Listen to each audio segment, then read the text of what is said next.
I dashur hater, mo qa bëre sot? A u reve ndonjë?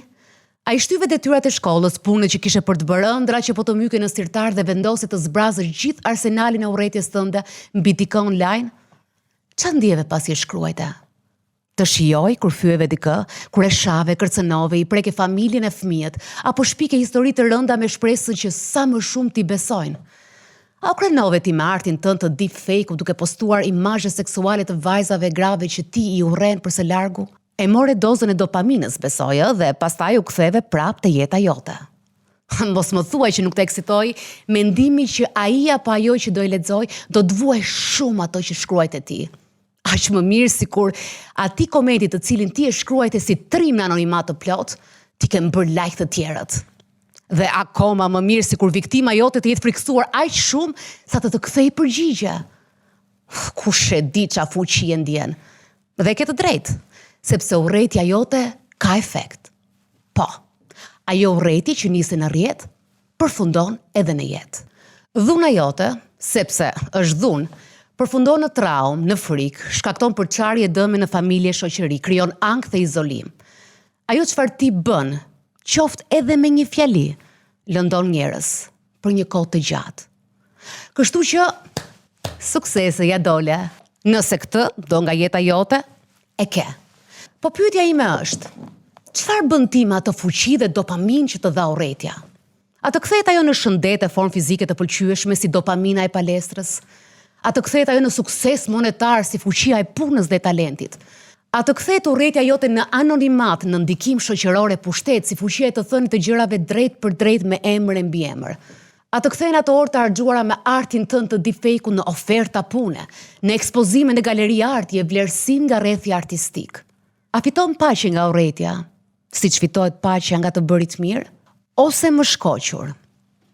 A të bëhet ty jeta më e mirë? Shumë pyetje kam për ty, e di. Pyetje që ti po t'ja bëje vetes, nuk do të merje kurrë mundimin të hidhje kaq helm. Po ti si bën, sepse ti ke frikë këtë ballafaqim me veten. Të pranosh mizerien tënde është thembra jote e akilit. Ndaj preferon të tërheqësh të tjerët poshtë në tokën e urrëties tënde. Kaq mund të bësh. Kaq di të bësh. Në të vërtetë, kaq kërkon të bësh. Po të pyes edhe një herë. Seriozisht, ky kërkon të jesh një njeri kanalesh kibernetike që ushqet me vuajtjet e tjetrit? Ti qofsh. Por mos harro se sado të tërheqësh të tjerë në mizerien tënde, një ditë ata do ngjiten prap lart, sepse eci në dritë. Kurse ti, po zgjedhe guximin të shohësh veten sy për sy, do e zhytësh veten edhe më keq në errësirën e palumturisë. I dashur hater, pse e urren kaq shumë veten tënde? Çfarë nis në rrjet përfundon në jetë, është slogani I fushati 16 vitore që në fakt ka në qendër dhunën kibernetike, edhe ishte frymëzimi im për monologun që ju sapo ndoqët, është historia e një pjesë të madhe Jona, apo jo Jona mi brëma, sepse në një formë apo tjetër të gjithë e kemi përjetuar dhunën online, ndoshta edhe tashmë mund të kesh përjetuar pak dhunë verbale, nuk e di, në një formë komentimi, gjatë kohës që je televizivisht domethënë më një risk kur del. Është një risk. Ka njerëz që unë jam në një fazë tash që si thua e kam të kaluar, por ka shumë të tjerë që unë kuptova nga fushata që e vuajnë ka kaluar, ka trauma, ankth. Po, ka dhe njerëz të cilët janë në programe që dalin disa herë dhe mund të komentojnë negativisht dhe përjetojnë shumë. Domethënë nuk e kalojnë të fazën e përshtatjes mbase. Ju që mund të jeni për një kohë gjatë, mund ta keni ndier në fillim, pastaj kaloni, kurse për ato që dalin 2-3 herë të para e përjetojnë shumë. Lexojnë ndoshta çdo koment. Po. Çfarë kam përjetuar edhe unë në fillim të drejtën, por me kalimin e kohës. Qa merr ti nga kjo? Po. Se mund ta bësh njëri një koment, por nëse ti vazhdon edhe ke këtë, qa merr ti s'merr asgjë, domethënë, qa fiton? Qa të bën ty mirë? Edhe në fakt sikur të kthehet ajo, është gjithë ky vlerë që ke mbrojtur që pastaj neve e kalojmë në shumë tema emisionesh. Më bëri përshtypje nga statistikat e kësaj fushate. Në 3 vitet e fundit 58% e viktimave kanë qenë gra. Më shumë se gjysma e viktimave të dhunës online në Shqipëri janë nën 18 vjeç. Që kjo është e tmerrshme dhe sidomos adoleshentët sa e vuajnë edhe janë edhe të papjekur që të perceptojnë ose të kuptojnë se si mund ta kalosh këtë gjë. Më shumë se gjysma e viktimave gra janë të moshës 15 në 18 vjeç. Autorët e dhunës, 90% e autorëve të dhunës online janë djemë dhe burra. Kontrast shumë I madh. Shumë. Siç ndodh në jetën reale, ku Duhet të jenë shumë burra dhe djem, se unë kam parë dhe shumë gra, po burra dhe djem duhet të jenë shumë sipas statistikave. Ata janë kryesisht të moshës 15 në 44 vjeç dhe vijnë nga zonat urbane. Format e zakonshme janë shantazhi, bullizmi, gjuaja e urrëties dhe përndjekja janë ndër më të përhapurat. Dhe 90-95% e materialeve deepfake online janë imazhe seksuale të grave. Ndërkohë, 1 në 4 gra raportojnë dëme psikologjike si frikë, ankth edhe heshtje. Më bëhet shumë qefi që është kjo fushatë, sepse ne me dhunën ndaj gruas, duke qenë se gratin ato viktimat, pra më të prekurat, po ka edhe shumë djem, patjetër që ka edhe shumë djem. Flitet çdo vit për dhunën ndaj grave dhe padyshim që edhe ajo është dhuna domestike, dhuna në shtëpi, fizike apo dhuna psikologjike, sidomos brenda familjes. Por edhe kjo është një dhunë e re e cila jepet shumë lehtë, kupton? Sepse ai thotë përderisa unë nuk të rrah, nuk të gjuaj, nuk të vras, po të vret me fjalë, dhe të vret shumë, apo ja. Dhe që ngesin aty. Po. Dhe që nisin aty. Dhe shantazhi me fotot e vajzat e reja. Në fakt ne bëjmë një edukim të veçantë për këtë pjesë. Mundohemi përmes postimeve normalisht, por sërish ka raste që ndodhin në vazhdimsi, pra nuk stopohet kollaj kjo gjë, sepse nis nga besimi për dërguar materiale intime tek personat që ja kërkojnë, edhe bllokohen aty. Mungesë të mosndihmës nga prindit, se nuk kanë frikë të tregojnë ose të kërkojnë mbështetje, ngelen të bllokuara në atë ritëm pastaj që përsëritet. Dhe këto statistika që dalin aty. Është një rrugë e gjatë dhe shumë e vështirë, po është e rëndësishme që të bëhet gjithmonë më shumë ndërgjegjësimi dhe do ishte shumë rëndësishme dhe vi dakord me mua që të mos ketë, do ishte bukur që në i botë mos kishte më anonim.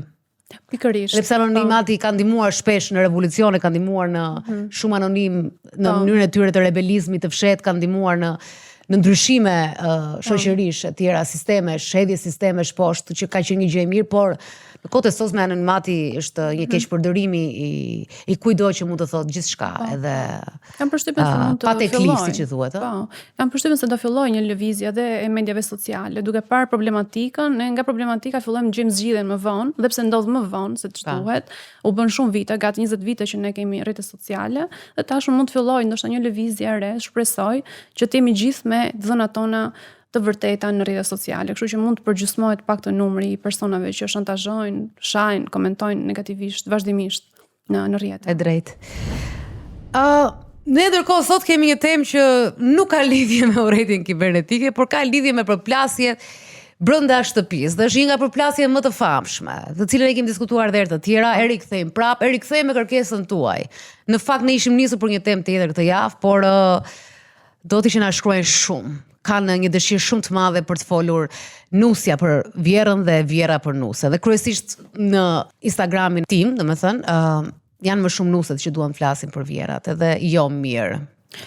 Është një marrëdhënie që nuk duhet në vlerësuar, mendoj, sepse shumica e problemeve në çift nis nga fakti që nuk ndahen të dyja. Nuk ndahen, e vërtet. Pjesa e çiftit dhe prindërve. Po.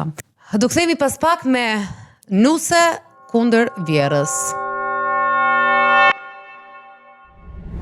Rikthehemi një temë të shumë kërkuar nga ju, është ajo e marrëdhënies midis nuses dhe vjerës. Kemi 3 histori. Do dëgjoni histori nga një vjere e cila diste tigan me mbetje mbi kokën e bebit, një lloj magjia, nuk e di se ç'a bënta, yshtje, deri tek vjera që rrit djalin si partner emocional dhe konkuron me nusen, kë do djali më shumë.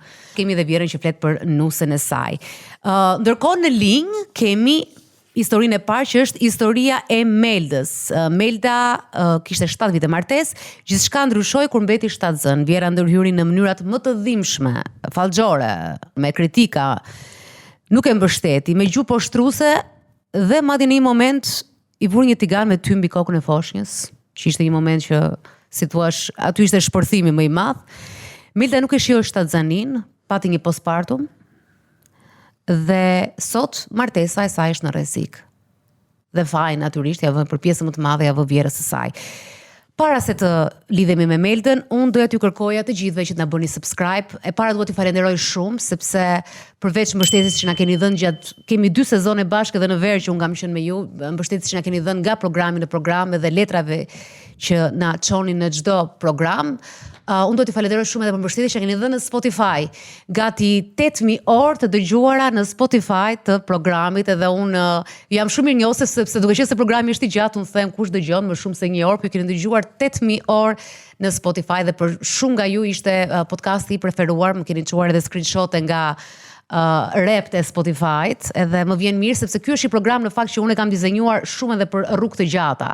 Ndonjëherë për rrugë shumë të gjata, mu desh të shkoja edhe të kthehesha nga Veriu në Tiranë për të mbaruar një program, në fakt ishte një nga ato programet katërorëshe. Por ne ju falenderojmë edhe të doja shumë që mbështetjen tuaj ma jepni vetëm me subscribe. Asgjë tjetër, ne do të bëjmë të pamundurën për të sjellë gjithmonë histori, rrëfime të vërteta dhe analiza nga Jona apo nga mua për që t'ju ndihmojnë dhe t'ju ndërgjegjësojnë juve dhe t'ju hap një çik horizonti sadopak. Kështu që falenderoj. Tani kthehemi tek Meldën, të cilën e kemi në linj. Melda? Mirëmbrëma Dalina. Mirëmbrëma Jona. Mirëmbrëma Melda. Shiko, historia jote, kur po e lexoja, unë gjasë si ato historitë e prallave. Pak. Me atë vjera me shtriga.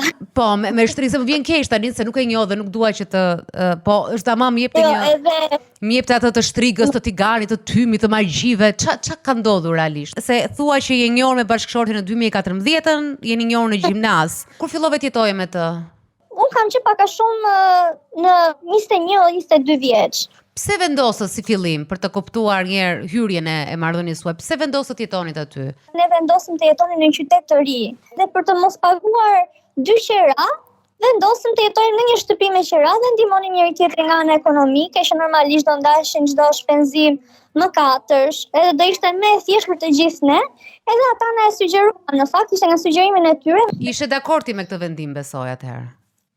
Totalisht dakord, domethënë, më duket zgjidhja më e mirë ose më e duhura në atë kohë. Atëherë shkove tek shtëpia e Vjerës.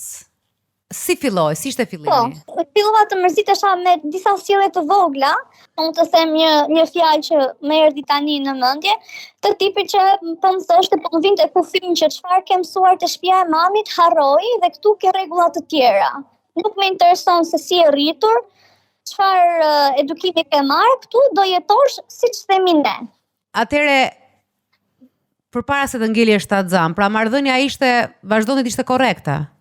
Apo filluan shenja të tjera përveç edhe në veprim, jo vetëm në fjalë? Nga që është shtëpiake, edhe i jep shumë prioritet punëve të shtëpisë në vetvete.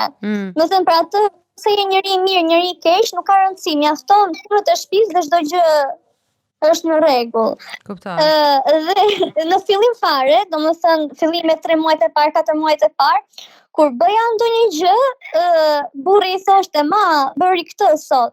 Dhe ajo që ishte diku këtu për detyrë ka, çfarë duhet i them unë tani? Tilla gjëra që ishin vetëm fjalë, që mua më bënin të ndjesha pak keq.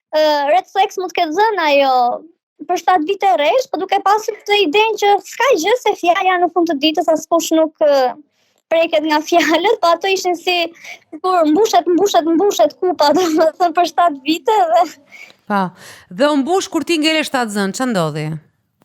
Që kur e dham lajmin që presim një fëmijë, u prit pak jo me atë entuziazmin për shkakun që unë kisha pritur. Aty e kam diskutuar, kemi bërë një diskutim shumë të gjatë me burrin dhe ai që thoshte, "Kështu janë prindërit e mi, mos prit ndonjë gjë të madhe. Edhe unë nuk jam rritur me zemra shpirti apo me fjalë dashurie apo me përqafime nga mami im. Kështu jam rritur", thoshte. "Nuk kam parë ndonjë afeksion, dashurie nga mami im që ta presësh ti." Unë në thënë të drejtën, gjatë shtatzanis, kam dashur shumë që ta përfshija.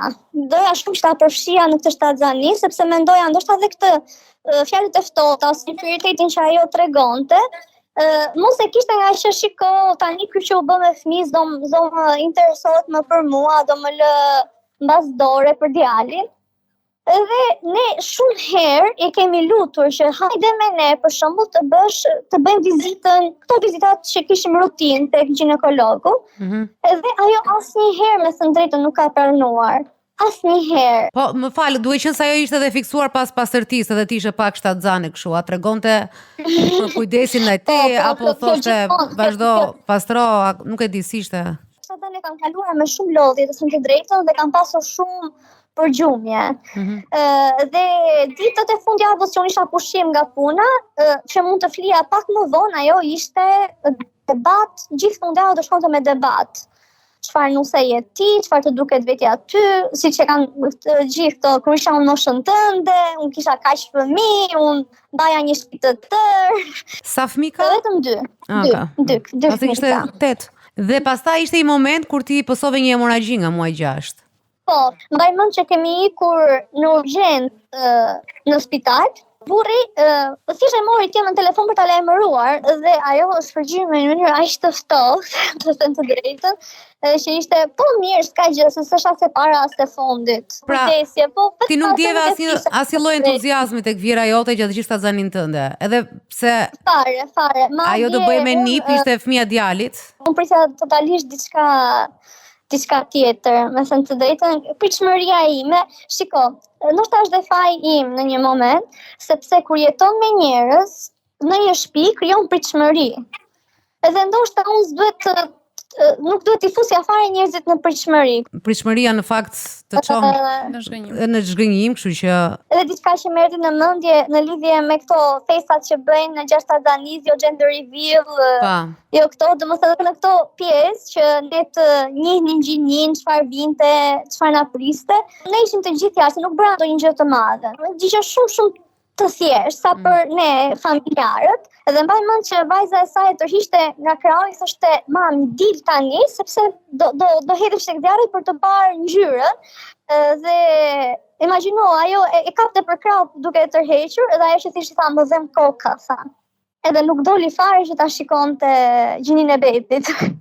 Edhe këtu realisht, domethënë, në vend që të ishte diçka shumë e kur ajo që po përjetonim, unë po e përjetoja ashtu siç unë doja ta përjetoja.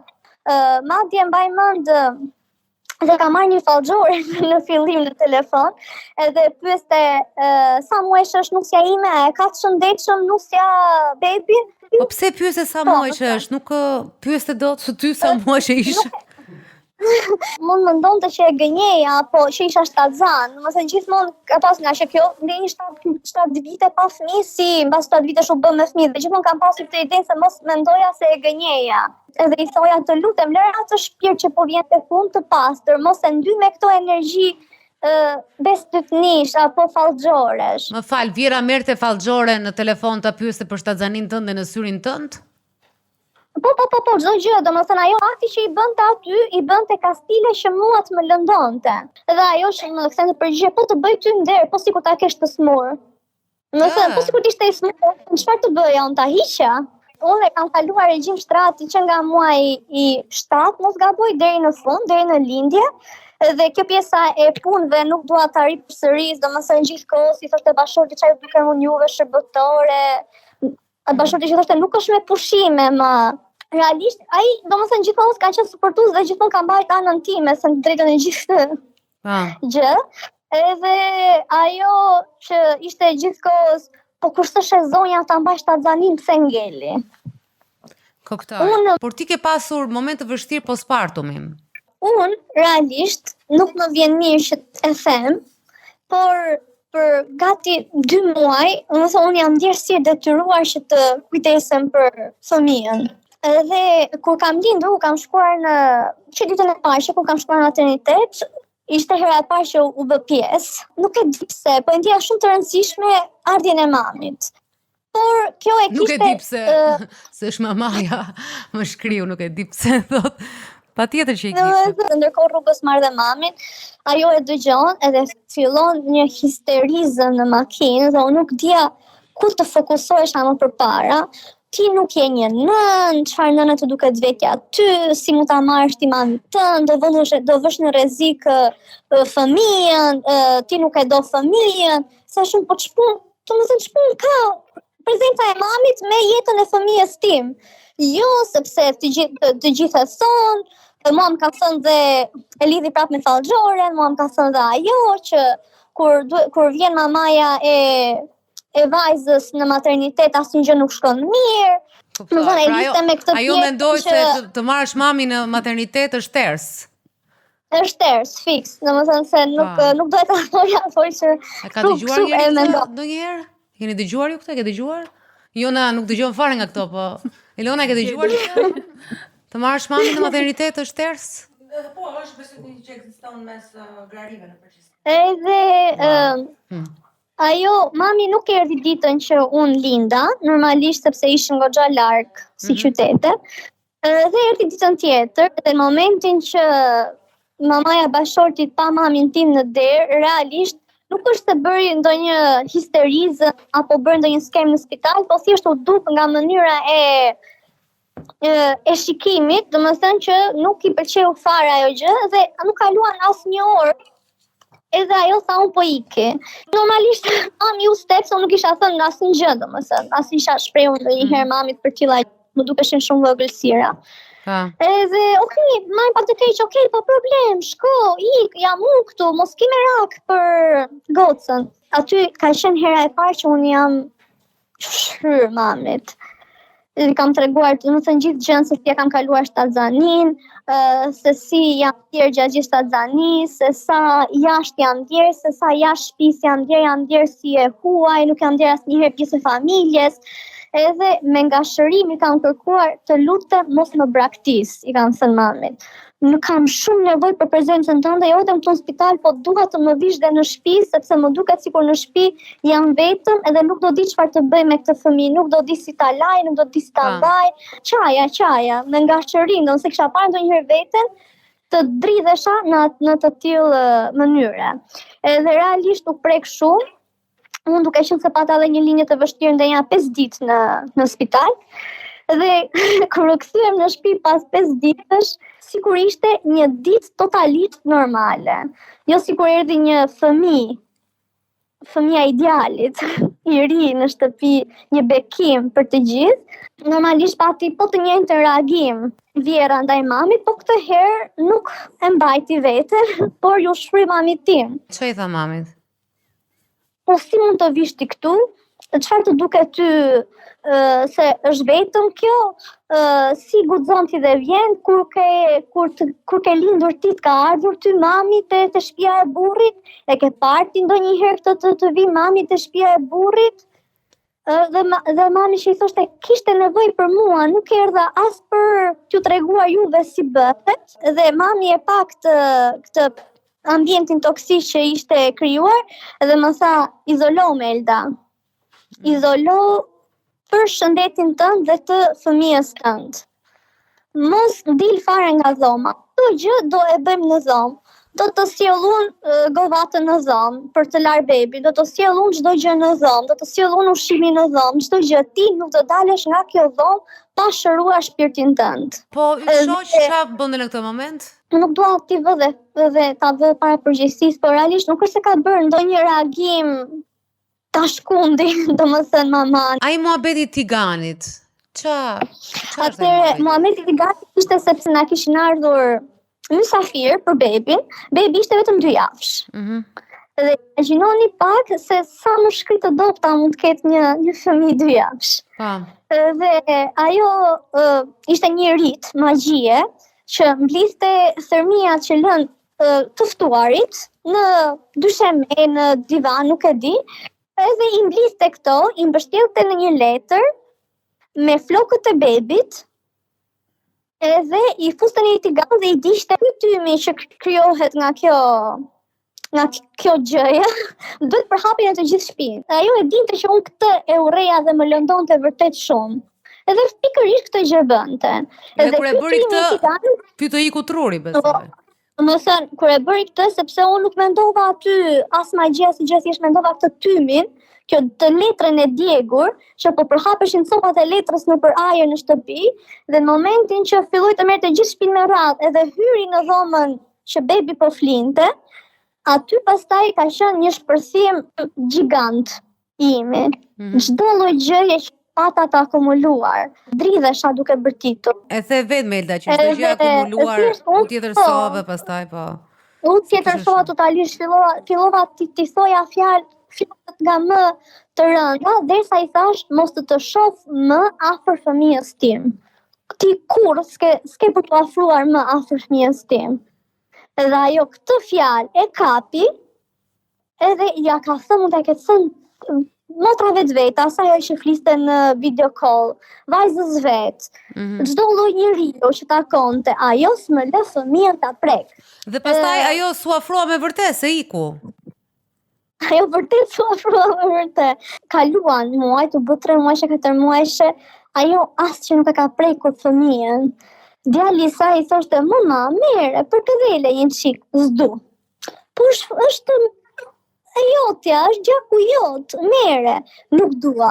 Babai i tij e merte për këdhelte, i thoshte fjalë nga më të bukurat, kjo më ka përkëdhelur kur, ti ke thënë një herë sikur zemra e nënës, shpirti i nënës. Fare. Edhe në çdo gjë që shikoja të tilla, unë reagoja pastaj, nuk e lija më të shkonte. Dhe kur bënte këto gjeste, i thoja unë asaj, po është gjaku jot. Si mund ta bësh të tillë gjë? Me mua më urrej gjithë jetën. Por çfarë ke me mua, mos e kalo tek fëmia. Pa. Unë fillova, domethënë si thash më tjetër, sova komplet, ndërkohë po arrinte një stres tjetër, sepse unë duke qenë se e mora lejen e shtazanis para kohe, normalisht duhet të kthesha në punë para kohe. Edhe me burrin po bënim këto planet tona, 10 muaj që duhet kthesha këte ande, dhe ne kishim krijuar pritshmërinë pa e folur me ta. Ky mund të jetë një gabim. Po pa e folur me ta që ti thënë shikone, do fillojmë punë, por ti do na mbash fëmijën. E more të mirë qenë. Kishim vendosur që të bëj disa pushime të fundit, të gjata tek prindrit e mi, që edhe të merja veten, ta filloja punën pozitivitet të ande. Edhe në ditën e 2 ose të 3 që kisha ikur tek mami, më merr në telefon si çdo ditë, edhe më thot unë do iki. Edhe shumë e shasti, ku do ikësh? Do ikja shtetit, sepse më ka gjetur punë vajza. Edhe unë realisht thash, po ku do ikësh jashtë shtetit? Unë do filloj punë për 1 muaj, do më mbash fëmijën. Nuk jam detyruar të mbaj fëmijën.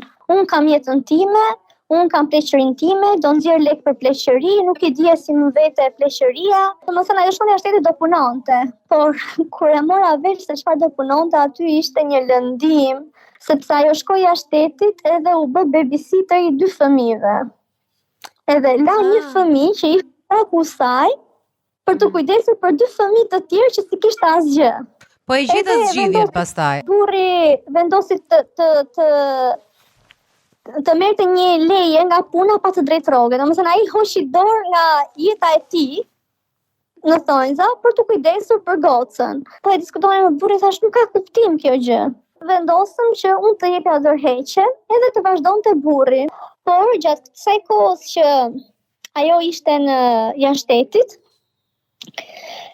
këtë mamane këtyre fëmijëve që po kujdesej, po e bënte sikur ishte njeriu më i jashtëzakonshëm në planet. Mbaj mend që një herë kemi folur në video call edhe thjesht po ma lavdronte. Domethënë ose po thoshte të kundërtat e mia, çfarë unë nuk bëja, i bënte ajo të sa i lumtur është ajo. Me atë.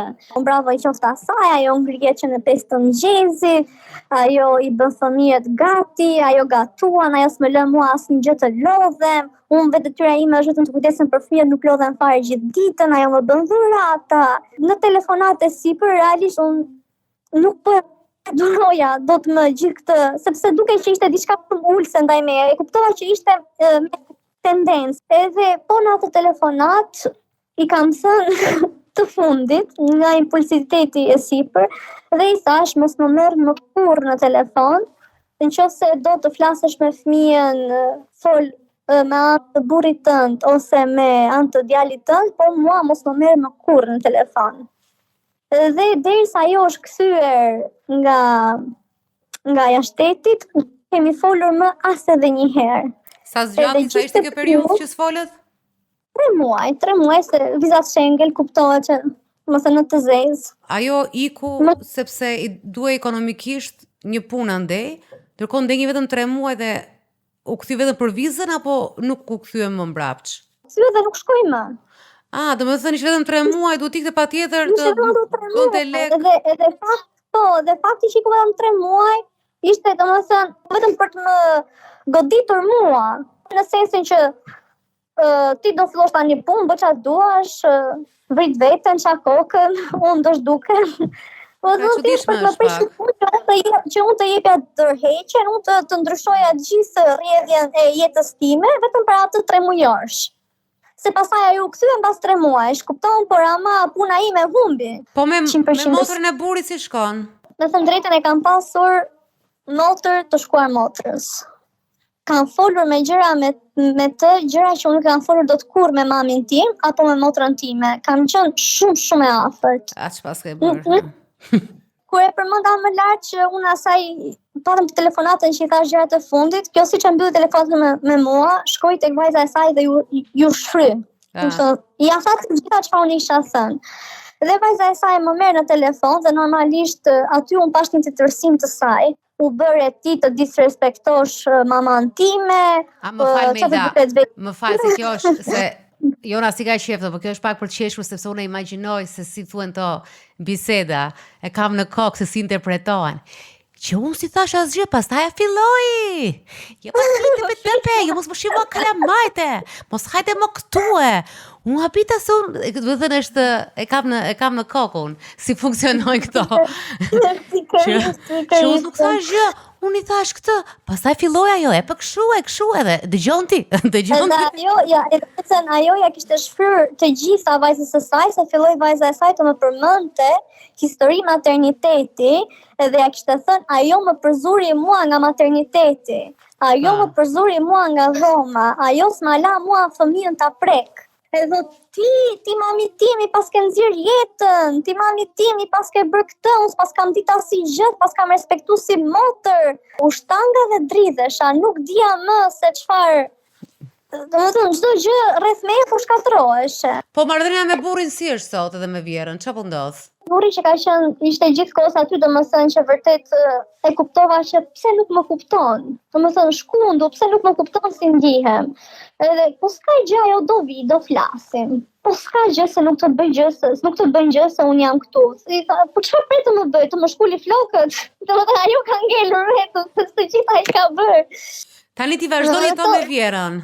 Kjo është fatkeqësia edhe pjesa që edhe marrëdhënia ime me burrin tani sapo vjen jo poftohet, po unë jam gjithkohës pse s'më kupton, pse nuk i kupton ndjenjat e mia, pse nuk e kupton që unë po vuaj, pse nuk e kupton që jam të tërësuar si person, sa më thonë gjithkohës ke ndryshuar. Çfarë llogaritje bën burri yt? Bën llogaritje ekonomike apo llogaritje shpirtërore, se s'do të ndahet nga mamaja? Kam përshtypjen të dyja. Sepse ai thot gjithkohës i kam prindër, çfarë të bëj? Ti vras. I hedh poshtë. Nuk kam çfarë të bëj, të tillë njerëzish janë. Nuk e ndryshoj dot. Ato se ndryshon, po ndryshon situatën. Jona? Disa veprime, domethënë të vjerës tënde, ose të vjerave të cilat unë flas, domethënë edhe me nuset tashmë, ne themi në terapi. Kuptoj që disa veprime keqadashëse vijnë nga likësia, po vijnë edhe nga ignoranca. Po. Në këtë rast unë mendoj se vijnë paksa nga të dyja. E ndjeva dhon ignorancën këtu në këtë. Dhe nëse shkojmë pastaj tek Melda, nuk mendoj se është viktim totale e vjerës, por është edhe viktime asaj që e përmend edhe vetë shumë shpesh për pritshmërisë. Pritshmëria e saj. Që ka. Sepse ngren në mendjen e saj, nga nevoja e kuptoj, ka një nevojë, është një person social dhe duke pasur të nevojë i do njerëzit afër. Duke mos qenë në ambientin që janë të njerëz, atëherë fillon edhe zhgënjehet, dhe por jo vetëm që zhgënjehet, por e ka pritshmërinë edhe në një natyrë shumë patologjike në thonjza, pra e kërkon me do e mos që njerëzit do ndryshojnë, dhe mbase do i përmbushet ajo dëshira dhe nevoja që ka. Dhe kjo mund ta ketë zgjatur vuajtjen që ajo përjeton deri më sot. Ne dim tashmë që nëse nuk ndahen marrëdhëniet njëra me tjetrën, çifti të vendoset veç dhe prindrit më veç, dhe këtu e merr në dorë situatën secili prej tyre, pra edhe nusja me prindrit e vet, edhe partneri me njerëzit e vet, për ta bërë ndarjen që ajo marrëdhënie të jetë e shenjtë, të jetë e paprekshme, të ketë rregullat e veta, të mos ndërhyjë askush. Kur kjo nuk bën, me do e mos do zhvillohen problematika të tilla. Prandaj tham që në fillim neglizhohet shumë si marrëdhënie vjerra edhe çifti i ri. Lejo që të futen, lejo që të bashkëjetojnë në të tilla kushte për shumë vite. Vetëm duke jetuar dhimbje. Mua bëri përshtypje pjesa e Meldës, edhe kur e dëgjova historinë përpara kësaj telefonate, që nga një anë kishte arritur një pikë që nuk e duronte dot vjerën në shtëpi, Dhe e tha dhe gjatë telefonatës që Vjera nuk bënte absolutisht asgjë për fëmijën, dhe pastaj e kishte mori të mirë qenë që Vjera do i ndihmonte, dhe u mërzit pse iku, ndërkohë që duhet rinë aty të ndihmonte. Dhe është një shprehje shumë e bukur që thotë janë dy plaka, të filozofia e jetës, që janë dy plaka dhe thonë, po mirë që është ushqimi i keq, po pse kaq pak? Edhe historia e Meldës që mirë që nuk e do Vjerën, edhe në momentin që gjetëm mundësi të rrim vetëm, thot po tash kush do më mbaj kalamaj se. Mund të se pak e ka kuptuar ajo që të dy si Melda, si partneri Meldës, pra djali i saj, ja kanë pasur nevojën dhe ajo e ka përdorur shumë të pjesë. Se në rast se do kishte hasur në indiferentizëm, që ne nuk kemi nevojë për ty, mendoj se aty do kishte tërhequr pak vëmendjen kjo situata, por ata kanë krijuar një marrëdhënie deri diku varësie ndaj pëlqimit, aprovimit të saj dhe ajo e ka zhvilluar më tej këtë rol. Më duket edhe pak është ajo fjala drama queen, krijonte drama, ajo pjesa që nuk vjen në maternitet ose kur janë të gjithë bashkë ajo që për gjinin, ajo festa, që Melda edhe aty ndoshta edhe unë nuk do vija, ndonjëherë janë to festat Po, nëse dhe aty që s'del, pra, kur janë shumë, ajo do ta prishi pak atë festën, do të prishi entuziazmin, është si e papjekur, si Pikërisht, prandaj tham që është nga bën veprime keqëdashëse, por në atë efektin e ignorancës ose të egoizmit ose të mospëlqimit të përfshirjes. Deri diku i jap të drejtë që i ndjek pak nevojat e veta për punë, pse patjetër duhet të marr rolin e kujdestarit të fëmijëve. Ka dhe Vjera të cilat mund t'i përkushtojnë edhe pensionit, energjisë. Pra e kemi thënë edhe ne këtë rolin që duhet kujdesni patjetër për fëmijët. Pra deri diku e kuptoj këtë pjesë, por nga veprimet e tjera që ka bërë, absolutisht që nuk i mbështes. Po marrëdhënie me djalin, si e ka? Normalisht jo kaq keq sa me mua, po ndonjë afeksion nuk është se kanë. Po me vajzën? Por edhe gjithë është tjetër marrëdhënie komplet. Është më afër me vajzën. Shumë e afërt, jo thjesht me afërt, po jashtëzakonisht më e afërt. Ajo edhe pse jeton në një shtëpi me djalin, nuk i merr kurrë mendimin djalit për një X, siç ndodhi që iku jashtë shtetit. Por gjithmonë konsultua me vajzën e saj për çdo gjë në shtëpi. Kudo, domethënë që duhet marrë një vendim, ata lë këtë punë ti kite puna tjetër ose çfarë do lloj gjërash, ajo kurrë nuk e ka marrë mendimin e djalit, po gjithmonë ka marrë mendimin e vajzës, edhe madje për këtë gjë ata edhe se është marrëdhënia e tyre. Janë konfliktuar të tre me njëri tjetrin që unë po jetoj këtu me ty, pse drejt që nuk më pyet mua, po duhet pyesur atë që ka krijuar familjen e saj në anën tjetër. Më fal, po me nipin si sillet me djalin e vajzës? Shumë mirë. Shumë mirë. Kuptoj. Me dhurata, me përshafime, me ledhatime. Çfarë është kjo ndarje kështu? Njoh edhe histori të tjera të nënave, edhe që ka bërë përshtypje që është e kundërta e nënave me djem, por që nënat kanë qenë më të lidhura me vajzat sesa me djemt. Edhe me nuset. Për faktin pse është e lidhur me shumë me vajzën, mund të jetë edhe fakti që disa nëna fillojnë të projektojnë veten e tyre tek vajzat. Zhvillimin që ajo bën në karrierë apo në jetën e saj, ofrimin e mundësive që i bën, dhe po të shikoni ajo ka dhënë një mundësi punësimi, që ajo mund të ndjerë më e realizuar për një pjesë të jetës që se ka bërë, kështu që mënyrat ose nevoja që ai ka plotësuar në marrëdhënien nën vajzë mund të jetë pikërisht edhe kjo. Vajza e saj po bën pak a shumë të njëjtën jetë si ajo çfarë ka bërë ajo. Domethënë vajza e saj ka një stabilitet ekonomik dhe domethënë e ka të arsyetueshme të jetë shtëpiake. Dhe Vjera ma përmend gjithkohës, vajza ime pastron, vajza ime mban një shtëpi të tërë, vajza ime bën shumë gjëra të ndryshme që ti si bën.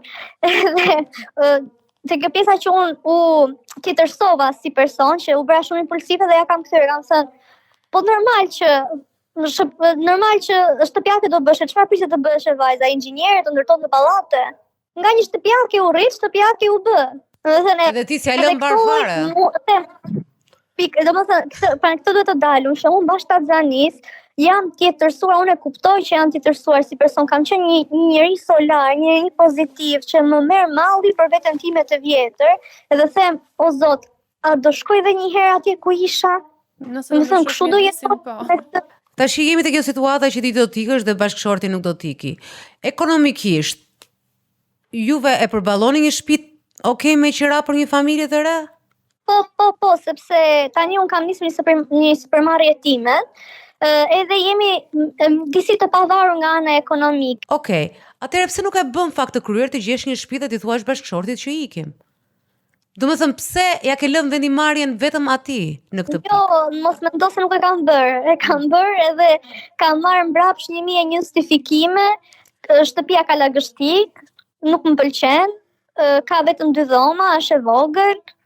Ju jeni në një dhomë, juve s'keni pasur një intimitet normal, besoj vetëm gjatë pushimeve, ose kur vjera me vjerin i kishit hedhur Loram, nuk e di se ndryshe në atë shtëpi ju keni ndjerë intimitetin, ai thot tani është shtëpia e vogël. Përveç lagështirës që gjen një shtëpi tjetër, unë prap nuk e kuptoj pse nuk e bën fakt të kryer më të kryer se të kryerin, që do thot jo shi foton edhe atë pëlqen shtëpia, por që të lëvizim në atë shtëpi. Edhe ta shohësh. Sepse bashkëshortit për momenti si shumë bashkëshortë të tjerë, të cilët nuk kanë ndier as lindjen e fëmijëve, nuk i ka dalë nga mitra as fëmia, nënën e kanë të vetën, e kanë toleruar, e kanë falur që ditën e parë se janë rritur me atë, nuk e kanë problem. Pra fëmijët e vjerave, shumicën e gjërave e kanë shmangin sepse nuk janë fare në shtëpi, ikin. Kështu që natyrisht ai s'ka për ta kuptuar, por nëse kjo është e rëndë për ty dhe për marrëdhënien tënde tani, ndoshta duhet të jesh ti ajo që merr vendimin për ty dhe për fëmijën tënd. Dhe për gjendjen e para, për gjendjen tënde psikologjike dhe për shëndetin tënd mendor. Jam në të fazë që unë atë po i bëj këtë lloj kërcënimesh, nëse nuk më gjen shtëpi, ne të dy domethënë martesa jon mbaron këtu dhe pik. Ai do ta shty, po ja ke lënë në dorë atij të bëj diçka që ai nuk do, sepse ai nuk do gjejë shtëpi nëse s'ka interes të gjej. Luftën e bën ai që e do më shumë fitoren. Pra, bëje ti luftën me fëmijën në krah, me sakrificat që ka një grua, me biznesin tënd, në kohë, me midis orëve të tua ose natën çoll fli një orë më pak, bëje ti këtë gjë, kërkoje, mbylle, finalizoje, firmose. Mund të kenë frikë edhe nga përgjegjësitë që kanë, do kenë të dy. Po. Ndoshta partnerët mund të zbulojë që nuk mund të menaxhojë disa situata ose këto kanë qenë moshatar 20 vjeç, janë rritur aty, janë shumë të vegjël. Janë rritur në shtëpi të dy si fëmijë dhe ajo trajton njësoj të dy praktikisht. Po, njësoj të dy. Edhe vet, edhe Melda, edhe po mendoja që fikërisht nga rasti i Meldës që një vjerë e mirë është dhe një nënë e mirë. Dhe në këtë rast ndodh që nuk është e mirë sepse nuk e them e keqe. Sepse pikërisht nuk ka bërë dhe nënën me djalin e saj. E vërtet. Me sa kuptova, unë nuk i bën presion që ti mbaj aty. Jo, më ja.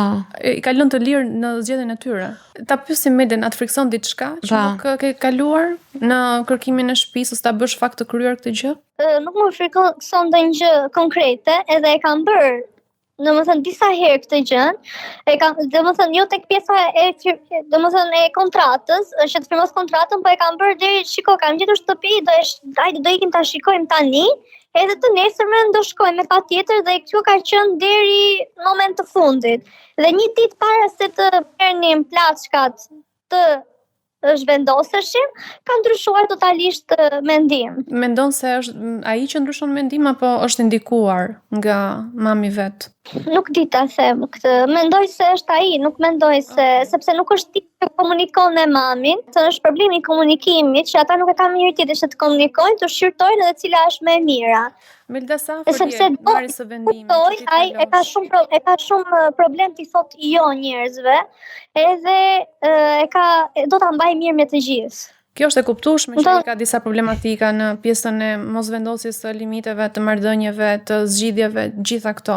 Por ajo që na intereson ne është kuptojmë tek ty sa afër je vendimit për të kaluar, për të ndarë më në fund nga një familje që nuk të do. Dhe shumë gati të ndryshoj çdo gjë.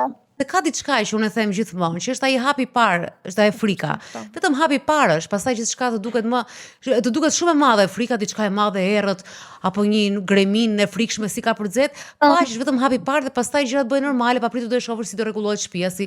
Kështu që mund të ndodhi që ai do vi aty, në fillim do e ketë shumë, pastaj ai do ndjej një liri se nuk ka do i marrëdhënie me tjëmën, apo nuk është se jëma e rri nga mbrapa me lugë në dorë, kupton, nuk është kjo lloj marrëdhënie, dhe ndoshta ai do ndihet i lirë pa zhurmë. Ndoshta edhe nga ana intime ju mund të zbuloni një dimension tjetër, mund të jeni shumë të qetë të dy. Fakti, siç e thon prindrit tanë, ore s'kemi ecur, thoshë kur jetonin bashkë me vjerën, që secëm një herë me këmishulla, me brek dhe për shtëpi. Ka qenë një shprehje që po e them, po këtë e thoshin të gjithë. Një herë nuk ecëm, tha, dhe e bëm pa zë. E kemi bërë pa zë, tha. 20 vjet, 30 vjet kur jetoje me vjera. Kështu që edhe ti ke akoma ato e bënin nga halli, sa ashtu ishte komunizmi atëherë dhe nuk kur të jepte shtëpi, kur të binte radha me marrë shtëpi nga shteti. Kurse në rastin tënd, në momentin që ke edhe një biznes privat, pra je një vajzë me iniciativë, që nuk e lë vetëm pas dore, dhe bravo të qoftë, që e gjen gjithmonë një mundësi, bëje fakt të kryer zemër. Më shumë se sa kaq më kam thënë ndonjëherë njeriu ne themi këtu mos jep sugjerime, po tash kur si to me vjerën me nënën e tjetrit, edhe kur ke mundësi të ikësh ik, se asnjë nuk do të rrinte me vjerën, mund të jetë i fat i madh, që ose do një shtëpi e madhe, që mund të rish ose që është vjera shumë e mirë, nuk e di, kemi pasur histori që kanë qenë vjerat shumë të mirë se prindrit. Kështu që provoni ju të jeni të dy bashkë, dhe aty pastaj për mendimin tim e provon dhe pastaj mund të kalosh në diskutimet. A jam unë me njeriu në jetës apo nuk jam?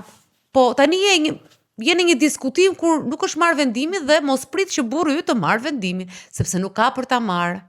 Fare, ai është mësuar, ai është në atë lloj linje marrëdhënie që kur ka lindur. Nuk është se pa pritur nëna ju e gërsua, nuk është se ju fton nëna pa pritur, nuk është se nëna.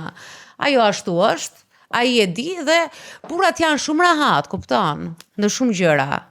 Melta, ky është i vetmi sugjerim dhe realisht nga të rralla që neve po e përforcojmë dhe po e sugjerojmë sepse është matematika më e thjeshtë.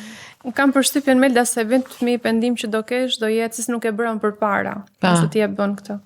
Po se s'ka më tashi se është akoma më e vështirë që të lësh bashkëshortin, babain e fëmijëve, është vendim shumë i vështirë, po të kesh dhe kaq vështirësi të lësh vjerën, domethënë që duhet ta kishe lënë për më tepër që as vjera s'ju do, as ja shef hajrin vjerës, se të thuash që ja shoh hajrin se është duke marrë me kalamani kaq shumë edhe kupton se edhe llogaritje egoiste që bëjnë njerëzit se okay, që janë shumë okay ndonjëherë, të ndihmojmë njëri tjetrin, po kur s'po ja shef as hajrin kështu, as merret me kalamanin tënd, ç'do. Kështu që faleminderit se duhesh për t'i falenderuar që ndatë qirale dhe mund të keni kursyer diçka. Faleminderit, miropafshim. Dhe kaq kishim ne Melda për ty. Në fakt do doja ta dëgjoja se ç'do ndodhte në vazhdim. Kjo mund të jetë e përforcuar pak. Mund të na shkruash nëse merr një vendim, të lutem. Patjetër do ju mbaj në koherencë. Ne nuk kemi asnjë pritshmëri. Por uroj më të mirën për ty. Shumë faleminderit. Atëherë, historia e dytë. Pas pak. Bona është pseudonimi i vajzës, i zonjës, historisë tjetër që trajton prap marrëdhëniet problematike me vjerën. Ka jetuar në një shtëpi ku vjera ka kontrolluar, poshtruar, fajsuar për gjithçka, madje edhe për bixhozin, alkoolin dhe problemet e të shoqit.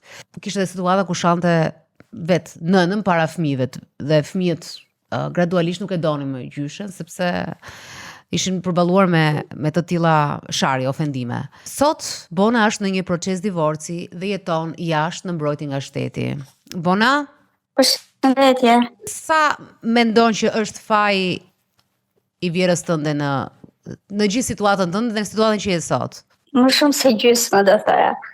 Gjysma e faj dalja e burrit tim, përveç që kishte, gjysma familja. Për mos thënë më shumë familja. Ti e di që ke një djalë që ka një vese, ka probleme. Gjë që mund bësh është t'i flasësh djalit, ta mbash afër, ta nxjerrësh nga rrugë që është, jo ta shtysh kundër gruas. Ndërkohë që unë debatoja me tim shoq për problemet që kishte, sepse ai më vite lekët, gjëra Floriri s'kishte më në shtëpinë tonë, se i kishte shitur gjitha, sepse ai kur luante rëndshëm. Kuptoj, i varur. Absolutisht. Dhe vënd që ti flisni djalit për ato që bënte, fajtorja isha unë. Mami i thoshte, herë dreqin ka kjo, filloj kjo prap duke bë llafe, por normale që do bëja llafe, se ti shkon, shef portofolin bosh, të ka marrë lekët, merr kartën e bankës, detyrimisht që do bëja llafe. Por për mamin isha unë gabimi. Sa vjet keni ndenjur martuar ju? Ne kemi ndetur 15 vite bashk, 15. dhe tani kemi një vit që jemi në proces divorci. Okej, dhe me Vjerën ke jetuar? Po, kam jetuar fillimisht me Vjerën dhe Vjerin, pastaj kemi ndarë, kemi marrë shtëpinë tonë. Sa vite ke jetuar me Vjerën? Gati 3 vite. Okej, pasi morë shtëpinë tënd, Vjera kishte pranë ndikim, pra si e ndjeje ti këtë ajrin e Vjerës? Kishte ndikim. E ndjeja shumë. Ndjeje shumë. Shumë fare. Që në fillim gjithmonë ndikonte tek im shoq kundër meje. Edhe sot e kësaj dite nuk kam arritur ta kuptoj pse s'm ka dashur kurrë ajo grua, sepse pavarësisht çdo gjë që bënte, çdo gjë që fliste mbas shpinës time, nuk e kam thënë kurrë. Kam bërë sikur s'kam dëgjuar, sikur s'kam parë, e kam respektuar, sa herë më jepi mundësia për festa, për ditëlindje, gjithmonë i bëja dhurata. Dhe nuk më ka dash kurrë, nuk e di pse. Gjithmonë fliste kundër meje, duke ditur shumë mirë që fajet i kishte djali i saj, sulmonte mua në vend që të sulmonte djalin e saj. Kuptoj. Edhe kur isha në shtëpinë time, ajo vinte, ndërkohë që unë punoja, vinte që rinte me fëmijët e mi, i fuste një kontroll shtëpis, një skaner komplet. Shifte, e pastaj i dëgjoja fjalët që më thoshin njerëzit që thoshte nusja ime e ka frigoriferin borë sepse ka mendjen që të blej rroba. Të hapësh dollapët e saj, nuk numërohen palltot.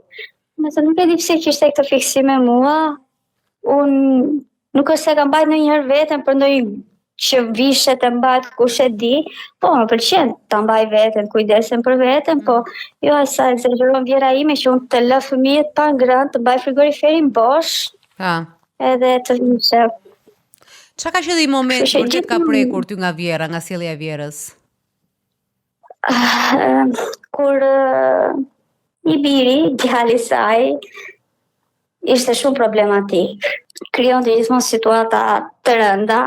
Dhe kur bëhej fjalë për mua, ndërkohë që unë ankohesha, shiko se më bëri këtë, bëri atë, ishte edhe i dhunshëm. Do me thënë, për Vjerën time nuk kishte asnjë problem. Gjëra kalimtare janë, kush e di ç'a bëri ai. Ai edhe, ose edhe kur luante që linte shumë të mëdha, po flasim për miliona.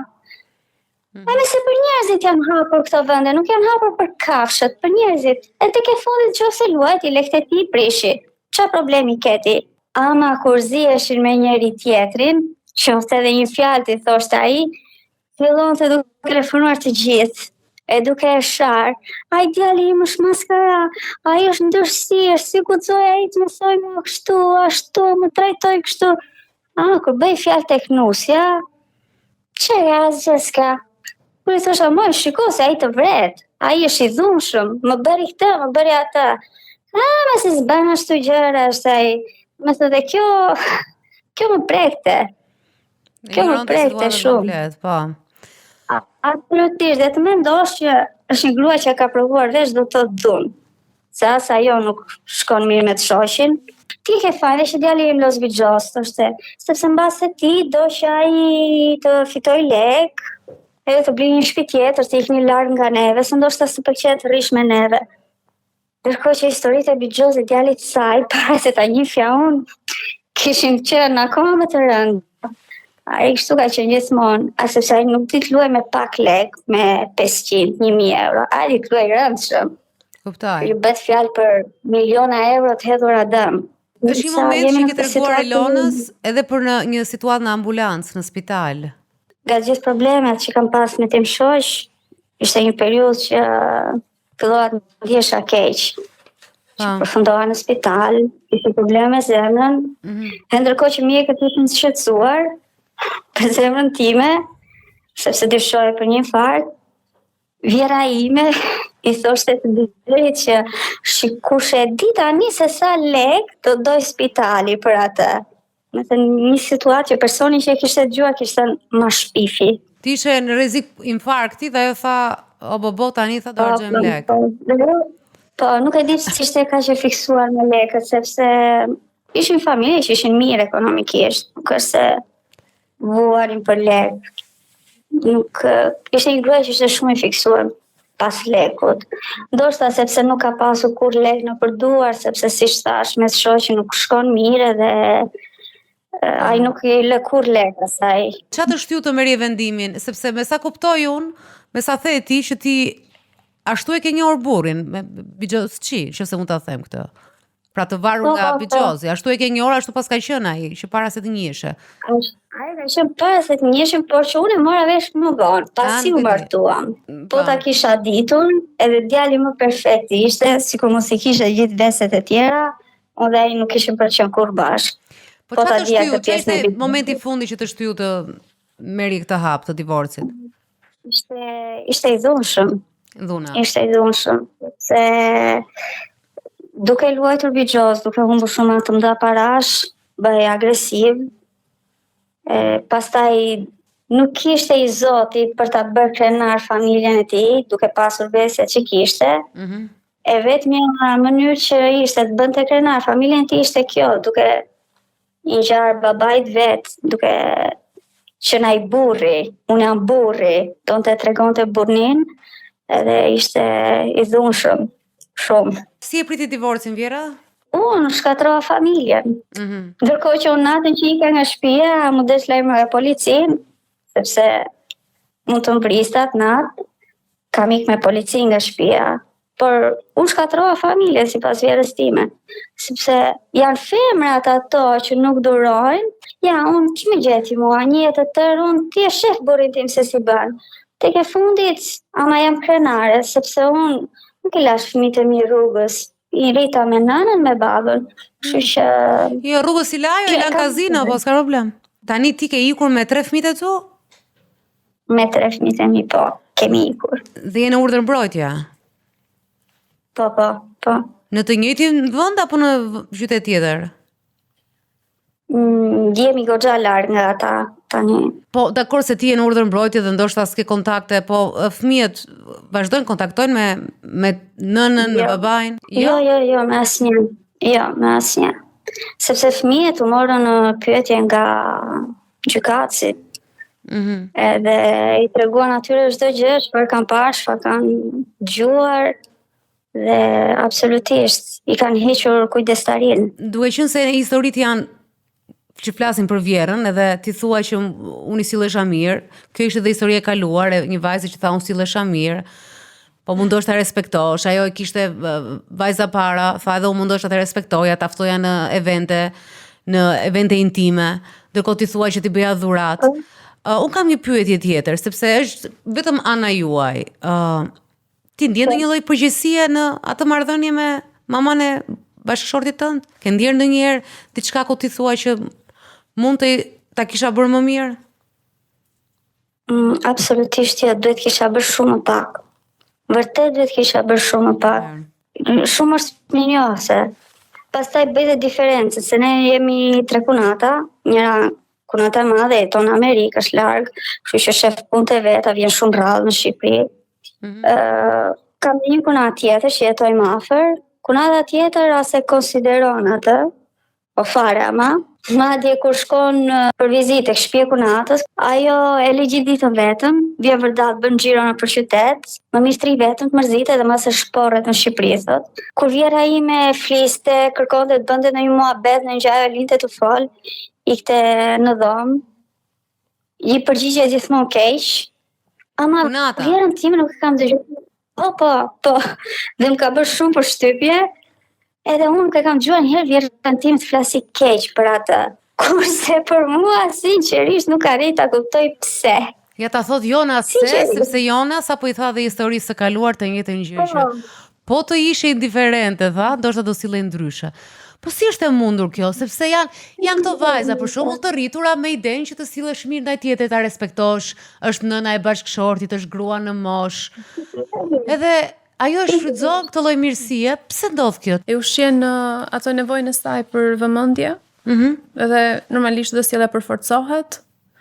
Nëse ka vënë re detaje tek bona, për shembull si në rastin e parë që janë disa vajza të rritura nga një familje e qetë, nuk i kanë ato mekanizmat ose mjetet nga familja e tyre që të jetë përgatitura për këto situatash, atëherë ato mendojnë se gjejnë të njëjtin terren familjar, siç e kanë kaluar në familjen e tyre dhe në këtë që po gjejnë. Dhe në këto kushte, këto vjera më duket sikur po i akuzojmë të gjitha, por në fakt ka tipologji njerëzish të cilët e përdorin këtë situatë dhe aty e shfrytëzojnë, pra shkarkojnë të gjitha të mllëfin e tyre. Duket një situatë shumë e padrejtë njëherë së pari kundrejt djalit të tyre, që ja kultivojnë atë sjelljen e varësisë, e mbështesin praktikisht dhe vuajnë bashkë me të, por edhe akuzojnë edhe partnerin e tij, në këtë rast bonën. Ai mos do ta heqë atë ndjenjën e përgjegjësisë nga vetja të fajt. Patjetër që po. Është një kalim. Po, sepse thoshte gjithmonë vjera ime që një nuse e mirë e ndryshon burrin. Dhe fakti që ti nuk e ke ndryshuar burrin do të thotë që se ke bërë mirë punën tënde. Do me thënë, vjera ime do ta edukonte këtë djalin një 30 vjet që nuk e bëri. Bona, një nënë e mirë duhet ta ndihmojë djalin e saj për të mos e mbështetur pak. E do dhe për të vjeni natë me veten, asnjëherë nuk e kam përballur.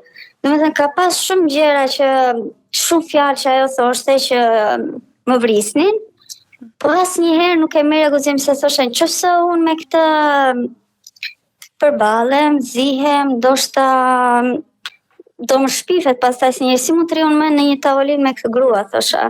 Edhe shpija gjithmonë këtë pjesë. Nuk mundesh sepse kishe partnerin që nuk ishte dakord me ty, dhe nuk kishe luksin, nëse mund ta them kështu, të krijoj armiq të tjerë në shtëpi. Për këtë ndoshta mund ta kesh menduar që ti ruash balancat një pjesë. Por edhe kur isha larg, që nuk është se përbënte më problem për mua ajo, prap kur gjëja fjalët që fliste që pa arsye drejt që e marr. Nuk i kam bërë kur një gjë të keqe kësaj grue, nuk jam përgjigjur kur keq. Realisht sa më beso që kam arritur re fjalën vjerë, kur gjë në një që jeton me vjerën, u shkreta them. Sinqerisht më ka marrë fobi nga vjera tani. Duket si gjëja më e keqe në botë, edhe pse një ditë e mbet vjerë, kam 2 djem. Jam interesuar pak të di nëse familja jote të ka mbështetur. Patjetër. Në çdo gjë i kam në krah. Ata janë ballafaquar me vjerën tënde apo nuk e ke treguar, nuk e ke kërkuar këtë? Ata kanë marrë vesh çdo gjë pasi që unë jam larguar nga një shoq. Deri në atë moment nuk kam dashur të mërzit, sepse unë vi nga një familje e qetë, jemi gjithë bashkuar dhe doja që këtë gjë të kishte edhe ai. Mundosha gjithmonë ta bashkoja me njerëzit e tij derisa arrita i bashkova të gjithë kundër meje. Sepse pasi që i ka, tash jam unë e keqja. Tani jam për gjithë kundër meje. A ke kërkuar ndonjëherë aleancë me vjerën për ta mbështetur partnerin tënd të dilte nga kjo situatë? Po nuk është se kishin ndonjë marrëdhënie kush e di ata njëri me tjetrin. Domethënë vjera ime kur bëhej fjalë për situatën me partnerin tim, gjithmonë kërkonte të fuste të tjerët. Mos të dilte emri i saj. Fliste ndonjëherë merrte prindrit e mi dhe ju ankohej atyre që në mënyrë që babi im të zihej me tim shoq, të kërkonte llogari që pse ti sillesh kështu, sepse vetë ajo nuk e kishte guximin që të përballej me të birin. Domethënë nuk donte dilte ajo nënë e keqe. Ose më thoshte mua, ik me lëre një ca ditit, shikojmë çfarë do bëj vetëm ai. Po kjo kur zihej ajo me atë, se kur zihej ai me mua nuk kishte gjë. Donte ta ndëshkonte kur zihej ajo me atë. Historia jote është ajo triada vjera kontrolluese, partneri abuziv, edhe nusja që është viktime e gjithë situatës.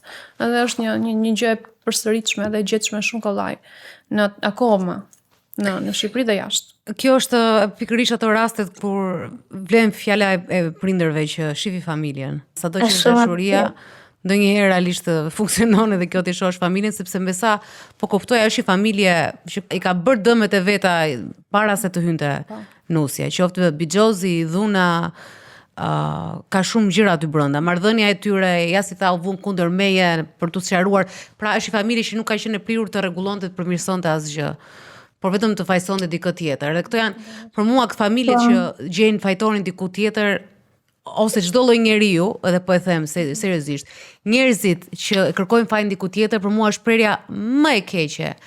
Një nga prerjet më problematike, se fjala e keqe s'më pëlqen, e një njeriu. Unë gjithmonë personalisht kam pas problem dhe them njerëz që nuk e ndihmojnë dot veten. Dhe këto familje që kërkojnë fajin, pra, që fajtori është nusja, fajtori është burri, janë raste caso perdute, raste të pashpresa. Atje nuk flitej, atje nuk kishte bashkëbisedim.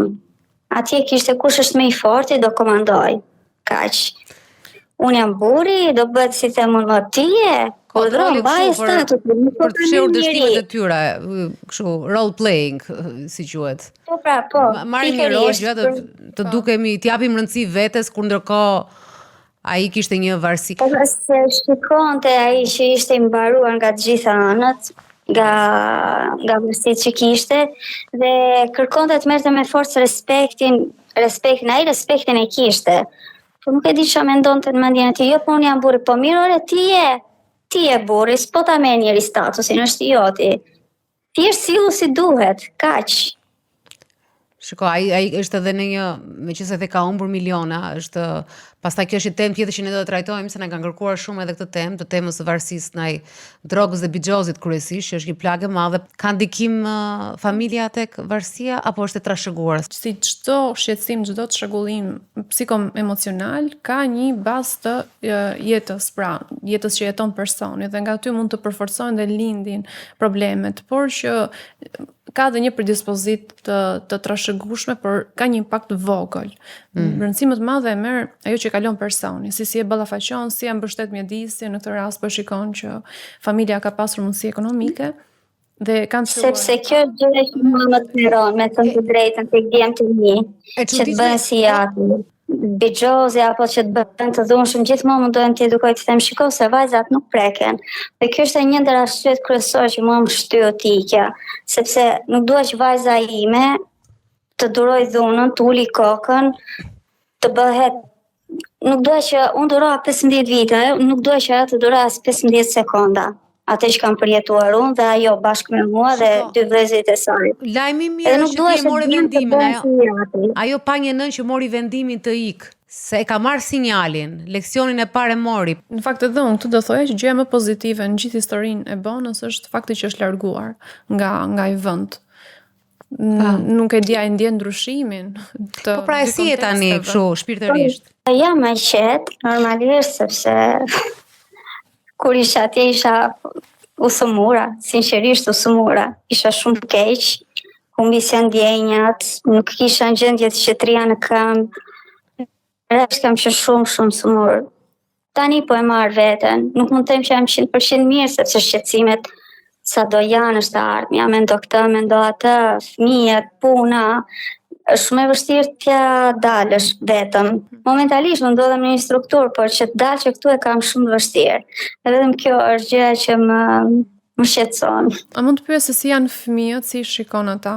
Momentalisht janë më të qetë. Në momentin që jemi larguar nga shtëpia, kishin atake paniku, si vajza, si djemt. Në momentin që jemi larguar nga shtëpia, aty e kuptoha sa shumë e kishin përjetuar situatën. Fëmijët i shoh më të qetë, shkojnë në shkollë, kanë bërmisi, i shojnë në përkurse që të argëtohen, dalim, vizitojmë dhe qytete tjera, her pas here marr trenin, shkojmë, vizitojmë këto vendet e bukura këtu ku jetojmë. Po bëjmë gjëra që ne dikur nuk i kemi bërë më përpara. Imagjinoj që nuk kishim shkuar asnjëherë në sinema, nuk na nxirrte.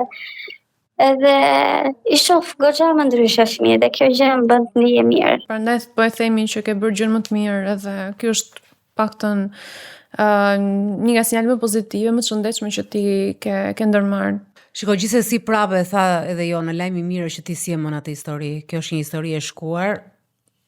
Ke nxjerrë mësimet e tua, nuk besoj tash je në momentin që mendon për martesë tjetër, kështu që sa mësime për momentin nuk të duhet fare ti, se s'të duhet ti aplikosh. Normalisht, një gjë që dua tani është të rregulloj jetën time, të kam nevojë që të gjej një punë të mirë, duhet të jap ca provime që të bëj konvertimin e diplomës që të shkollës që kam bërë në Shqipëri.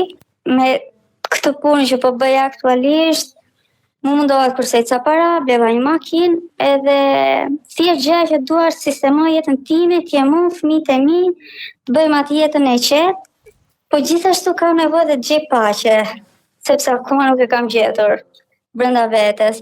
Thonë që të fali, se të falësh bën mirë, po ose nuk jam unë gati, ose nuk arrita kuptoj këtë gjë, sepse që mund të falu njeri që ma ka bëj jetën ferë. Kur ti e di që është djali jot ai që ka fajin, pse shtyn akoma kundër nuses? Mbaroj çdo gjë tani. E din të shumë mirë çfarë ndodhi atë natë, unika, fajin e ka djali jot. Po kërkon logjik në diçka që mendoj të paktën për aq sa dëgjuam, nuk është se vura re momente kur ti mund të lidhesh me vjerën një diskutim që ai të kuptoj. Pra dhe këto mendime që i ke tani, këto pikpyetje që i ke tani, mendoj se nuk ja vlen, ndoshta. Ndoshta sepse është njëri që kur nuk ka kuptuar dhe nuk e di pse kërkoj gjë logjik në këtë gjë. E di. Shiko, Bona, ti the fjalën falje. Kështu kam menduar dhe unë deri para ca vitesh që duhet patjetër ti falesh. Unë nuk besoj që nëse si gati të falësh. Falja është diçka që edhe skepse ta të bësh. Ti mund ta gjesh paqen tënde dhe pa e falur me tjetër, thjesht merresh me veten edhe injorimi i situatës gradualiste tash ai është dhe babai fëmijëve të tjera, nuk do jetë kaq kollaj. Nuk e di, mua kjo falja më duket e mbi vlerësuar që patjetër duhet falësh tjetrin. Falja bëhet më pëlqen shumë ajo një dhuratë për veten. Pra nëse ty të gryen me kalimin e kohës, fillon dhe i fal njerëzit, fillon dhe i fal veten, sa dalim vetë tek faji vetes. Po në këtë moment mendoj se Bona nuk është prioritet të fal. Po se e ka kështu si, unë nuk e di, e kishte si merak se s'po fal. Sepse vazhdon pajisimi vetes. Po të vjen vet ajo falja, në momentin që ty s'te intereson më. Të vjen dhe natyrisht. Të kalon, domethënë Bona do të vi vet pjesa e faljes. Siç thot ai John Lennon, life happens, gjërat ndodhin thot kur ti je duke bërë plane. Kështu që jeta jote do të ndodh vet ajo gjëja që do kesh harruar. Kur harron, fal. E kam falur varjas, e kisha harruar, më vjen keq, ajo vjera ishte po. Mjafton të fokusosh të gjesh qetësinë tënde, të bësh ato gjërat që do se ti je gocë fort, padyshim. Kjo situatë jep dhe më shumë krah për të marrë me shkollimin, me kalamatja më në paqe dhe ke ato në kujdes, pastaj në atë që dëgjova, Bona për herë të parë po jeton për veten dhe për fëmijët, po jep atyre mundësi që si kanë jetuar më përpara, edhe më të vërtetë unë nuk e di se si ja bëjnë në këtë moment ku ti je në një vend social, nuk e ke akoma ambientin tënd dhe sërish gjen hapësira për të përmbushur ca gjëra që kinemaja thoshte. Me të vërtetë më ndihem jashtëzakonshme këto histori që na tregojnë. Është e formë, është të jesh dhe në vend tuaj edhe me 3 fëmijë.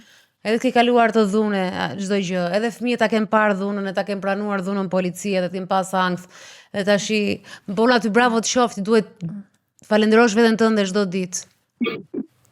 Thjesht të bie situata dhe duhet ta përballësh, nuk ka zgjidhje tjetër. Thjesht të shkosh para, kaq. Po pra, ti zgjodhe të shkosh para. Se të bie situata... Natën që unë jam larguar nga shtëpia, frikën e tyre, në atë moment tash nuk ka kthim mbrapa. Thjesht fytyrat e tyre, domethënë natë kur kam pa fytyrat e tyre thash, jo, direkt lemrova policinë dhe thash nuk kam më kthim. Çdo që të ndodhi, unë nuk kthehem më mbrapsht. Bona tani në fillimet e një faze të re, kështu që ajo faza sa të sheshohen gjërat, sa të rregullohet, vajoset motori një rrugë të re që i e futur, kështu që ka gjërat e veta, tronditjet e veta, edhe por unë vetëm do të sugjeroja që mos merresh shumë me pyetje apo dhe atë që të tha Jona, mos merresh me analiza. E kemi thënë, e themi shpesh herë këtu, ka shumë njerëz që na telefonojnë dhe tentojnë dhe i kanë kuptuar shumë mirë se kush është X-i apo Y-i në familjen e tyre, që vjera, prindi apo bashkëshorti, vllai, motra, sepse situatat janë të ndryshme. Dhe mbasi e di kush është, mbasi po gjej një zgjidhje, i kthejmë prapë analizës, po si e bëri, pse i tha kështu, që më tha mua, sa më pak, tani unë them që është në paketë, e more vesh se në çfarë pakete ka ardhur vjera jote, e more vesh se çfarë pakete ka ardhur familja e burrit tënd dhe burrit, tash brenda asaj pakete si ke të gjitha këto.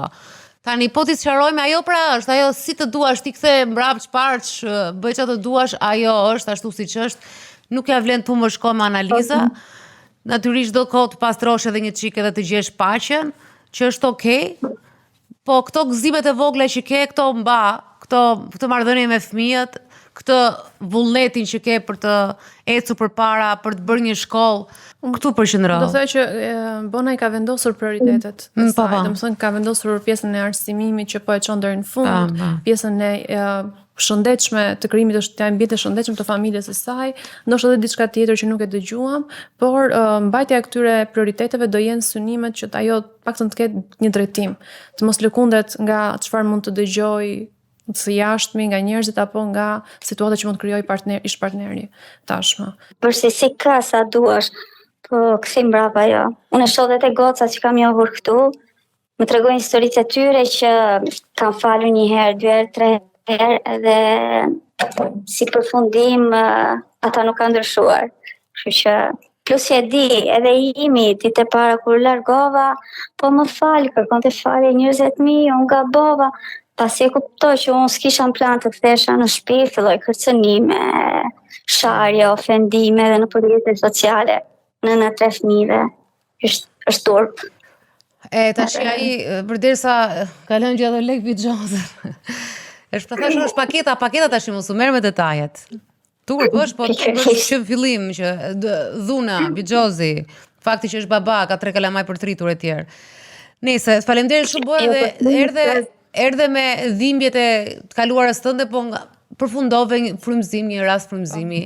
Kështu që bravo të qoftë. Edhe jepi para. Faleminderit. Një gjë që do ta cekja pak të marrëdhënia vjerë nuse, që nuk ka vjerë dhëndër shumë, vjehër dhëndër. Pra nuk dëgjon histori që dhëndri thot vjeri, mund të kenë ndodhur, po nuk e para njerë meshkut e dim që nuk shu hapen për të histori. Por pse është kaq e fortë kjo e grave? Grave sepse shkojnë në shtëpinë e tyre dhe kanë më shumë fuqi. Edhe konkurenca normalisht. Konkurenca, po, konkurenca femërore është ndoshta nga më tashprat që mund të jetë. Ajo do i lë vendin dhe dikujt tjetër, nuk e kanë të lehtë të ikin nga vëmendja e djalit të tyre. Mendoj se kjo është një problem. Nuk është një diçka që ndodh të gjithë vjerave dhe nuseve. Por ka tek disa, por është pak e përhapur. Prandaj edhe na duket sikur është ndodh tek të gjithë. Ka shumë vjera të mira, të cilat din ta ruajnë limitin me familjen, pra i lën. Ato janë prindër, edhe duke qenë të ndarë. Sepse të mendojnë që tani që është një çift i ri, ka përfunduar të qenit prind. Është prind në formë tjetër. T'ja lë çifti tashmë atë vendin e shenjtë. Unë mendoj se është një vend i shenjtë krijimi një marrëdhënie të re dhe aty nuk mund të futet askush. Shikoj, ne kishim 2 histori ekstreme, me thënë të drejtën, po ka dhe histori jo ekstreme fare që mund të jenë shumë normale, ka dhe histori që njerëzish të qytetruar, të mirë, pa magjira, pa tymra, ku diun, pa dhunë, që mund të jenë të sjellshme shumë, por nëse do jetonin bashkë, ndoshta do ndryshonte historia. Prindrit e çiftit, të cilët ndërhyjnë në zgjedhjet ose vendimet më të rëndësishme. Për shembull, ku ta merrni shtëpinë, merrni afër ne që të jemi afër, si do ta dekoroni shtëpinë brenda. Domethënë ndërhyjnë edhe në gjëra të cilat mendoj unë duken në duke të parë më të parëndësishme se këto që dëgjuam, por ka një ndikim të jashtëzakonshëm. Historia e tretë dhe fundit për sot është e kundërta. Kemi anën e vjerës, që unë e kisha shumë të rëndësishme ta kishim, sepse nuk dua të mbyll një emision me idenë, me perceptimin, sidomos të njerëzve të cilët nuk janë futur akoma në një martesë, që të gjitha vjerat janë negative, pra kemi vjera të këqija. Padyshim që ka, siç janë njerëzit që janë ndarë, ka njerëz problematike dhe njerëz jo më pak problematik, njerëz që zgjidhin kriza, që komunikojnë dhe njerëz që nuk komunikojnë. Pra, ashtu është edhe pjesa e vjerave. Dhe historia e fundit është e Donikës, e cila është 69 vjeç dhe thotë se me vjerën e saj ka pas marrëdhënie shumë të mirë, por jo me nusën.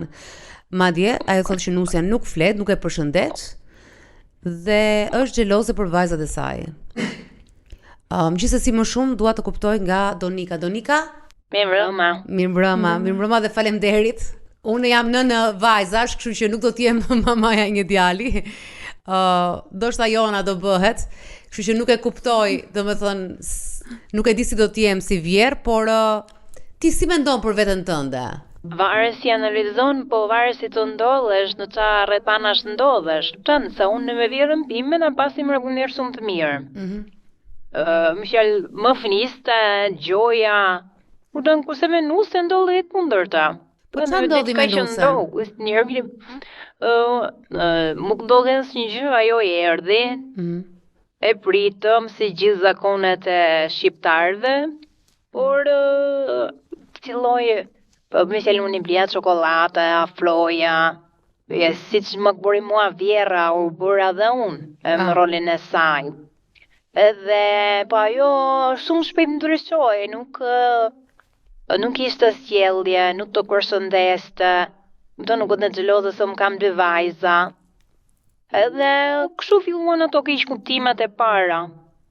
Edhe pastaj më vazhdoi me të rritëm, nuk më filloi të largohej, nuk fniste, nuk pyeste. Pastaj lindi, fëmin e parë, prapë e njëjta gjë. Mund të ndryshonte një ditë, 2 ditë, pra të tretën ishte në origjinë, nuk kishte mundësi që të ndryshonte prapë për të mbajtur familjen, për ta respektuar.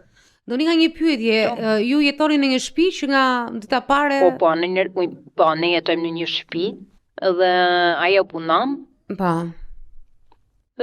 Djali im punon, unë jam në shtëpi me bashortin, jemi pensionistë të dy, si familje bashkë, rrinë në ham bashkë, unë gatuaj, ajo vjen nga puna, ha gjellën time, ha e lë pjatën aty, ikët vëzet e me saj, merret me fëmijët e vet, i merr dalin, vjen dhe djali dalin. Ti vendose të gatuash në fillim, vendose të kujdesesh e ti për shtëpinë? Po, unë e kisha gatimin, shtëpinë, po fillimi ishte që s'ka gjë le të ri, ta shijoj, ishin të rinj, më kam qenë re veç. Pa. Që ndoshta ishte pak gabim për mua, ndoshta them, thajza. Po për mirë e kam bërë, nuk e kam bërë që më gjerë barra mua. Po djali kontribon në shtëpi? Djali kontribon, punon. Kru flasin ndonjëherë më jep të drejtë, thotë gjasma që kështu janë të rejat, mos u mërzit, më ke mua. Pastaj vjetë vazhdon, 2 ditë flet në herë, 2 ditë s'flet, me nuse, nga që shikon sjelljet. Nëse mund të pyet, ç'a moshe ka përafërsisht? Më 35. Okej, është e pjekur goxha. Po, ta mbaruar shkollën, është me shkollë të lartë, me punë të mirë. Sa vite keni që jetoni bashk? Kemi 10 vite. Po kur filloi kjo ftoja e nuses? Lindi fëmin e parë, se një vit si bëri lindi. Dhe kur lindi vajza, unë e mbaja, që ishte në shkollë. Dëmë dhe si duke të përkollel shumë.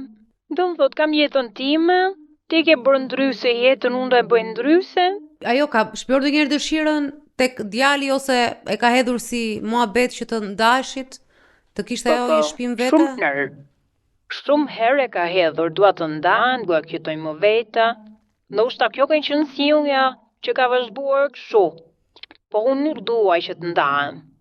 Sepse ne jemi rritur me atë idenë që kemi lindur një djalë dhe duhet të rri me djalin, duhet ta kem pranë vetes. Po pse? Pse është kaq e nevojshme që djali të jetojë me ty edhe me nusen? Se di ç'e kam menduar. Kuptoj, po pse duhet ta mendosh ti? Kjo është pyetja. Domethënë ti e mendon ke dëshirën tënde shumë mirë, po pse duhet të jetë ky vendim? Unë kam jetuar vetë me vjerrën time dhe dua ta kem trashëgimik këtë pjesë. Ta kem në shtëpi, të shijoj fëmijët. Po pse është kaq e rëndësishme për ty ta kesh në shtëpi se mund të shijosh fëmijët ti sjellin të rrinë sa të duan aty? Se di, këtë mendim kam. Se ndryshoj dot. Po djali është dakord me ty? Po djali nuk do. I tha, ti ke bërë mua vetët me mua, kemi rënë dakord, dhe ti do vazhdosh të jesh tu ku ti jetoj, unë do jetosh edhe ti. Si thua ti dhe dyshime kemi. Sjellja e vajzës ndoshta ka të bëjë dhe me faktin që ajo nuk bën dot asnjë vendimarrje në këtë rast, që sa do të lëvizit, krijoj familjen, të krijoj jetën e saj. Vajzat e mia më thanë, mame, le të jetojmë më vetë, do jetë më mirë, sepse ti ke shumë lodhje. Kemi ngarkesë. duhet ta shijosh dhe ti pleqërim tënde. Dua, nuk pranoj. Jona, Atëherë, le të themi që këtu qëndron problemi juaj. Domethënë këtu ka nisur sepse ajo ju shikon si pengesë për të jetuar më vete. Pra me djalin tuaj të krijoj hapësirën e vet, nuk është rënë dakord mes ju të dyjave, ndoshta edhe ndikimi që keni tek djali për të mos kaluar më vete krijon këtë problematikë. Dakord të rash në qëllim ajo që kur erdhi ra dakord. Pastaj rrugës silla që ndryshoi gjatë jetesës. Po. Dua lirinë time, dua jetën time. Ndërkohë jetën nuk po jam mirë njëri, jetën po e shijon dhe ajo dhe unë. Ndinda unë ka, nuk vetëm mirë ka, nuk ka keq. E kuptoj. Por ajo mund të ketë pasur mendim në fillim për të jetuar bashkë me ju, por njeriu ndryshon. Ju do e pranonit apo i qëndroni mendimit tuaj për të qenë bashkë? Jo, nuk e pranoj. Pse? Po kështu e kemi ndarë. Tani jemi pleq edhe kemi nevojë të kemi ndihmë. Edhe mund t'i jap ndihmë sa të kem mundësi. një sekondë, se tash edhe unë vjera ime më kanë ndihmuar jashtëzakonisht shumë sa që kisha punë ose xhirime deri vonë. Po pse shka që domosdoshme të jetosh në një shtëpi, se thash mund ta sjelli fëmijë, mund të marrin shtëpi afër, se ka dhe diçka tjetër që ndoshta tek ty nuk ka përbër problem, po një çift i ri dhe në këtë kohë ajo pavarësisht se unë e di shumë mirë që vjerat si puna jote që ndihmojnë e kështu janë, domethënë nuk e di, flori. Qa mund them, është sidomos për nënat e reja që punojnë, ju jeni një mrekulli më vete, por nga ana tjetër çifti ka dhe intimitetin e vet, ndoshta asaj mungon. Fakti që unë e përsërita e thash me shaka më përpara që e thoshte mami im për shembull në komunizëm që ne nuk esim dot një herë me të mbathura nëpër shtëpi. Domethënë edhe është ajo pjesa e çiftit, e të qenit tre, të ndërtuarit një fole bashk. Nuk është se edhe ajo kur e dashuron atë dhe ai dashuron atë, ajo nuk mendon, sa bukur, bezi po pres që unë të jetoj me mamin dhe babin tënd. Nuk e ka thënë njëri, as ti se ke thënë kur këtë gjë në dashuri e sipër. Gjithmonë është foleja jon. Foleja jon nuk ka pasur 10 veta brenda, ka pasur vetëm familjen e vogël. Ajo është dhe në certifikat, ajo del gjithandej familja vogël. 25 vjeç interesonte, kishte shkollën, fëmijët, ka ardhur në fazën që do atë gjën me burrin e vet. Të ri, do shta është shumë e mirë dhe kjo që aje kërkon këtë të jetë të shijoj me të shoqin, se mund t'je dhe kundërta që thot se po e rras kalamajt, mami t'i mbaj gjithë kohës, edhe buri le të vazhdoj aty dhe vazhdoj qefet e mia unë, mund t'jetë edhe ky rast.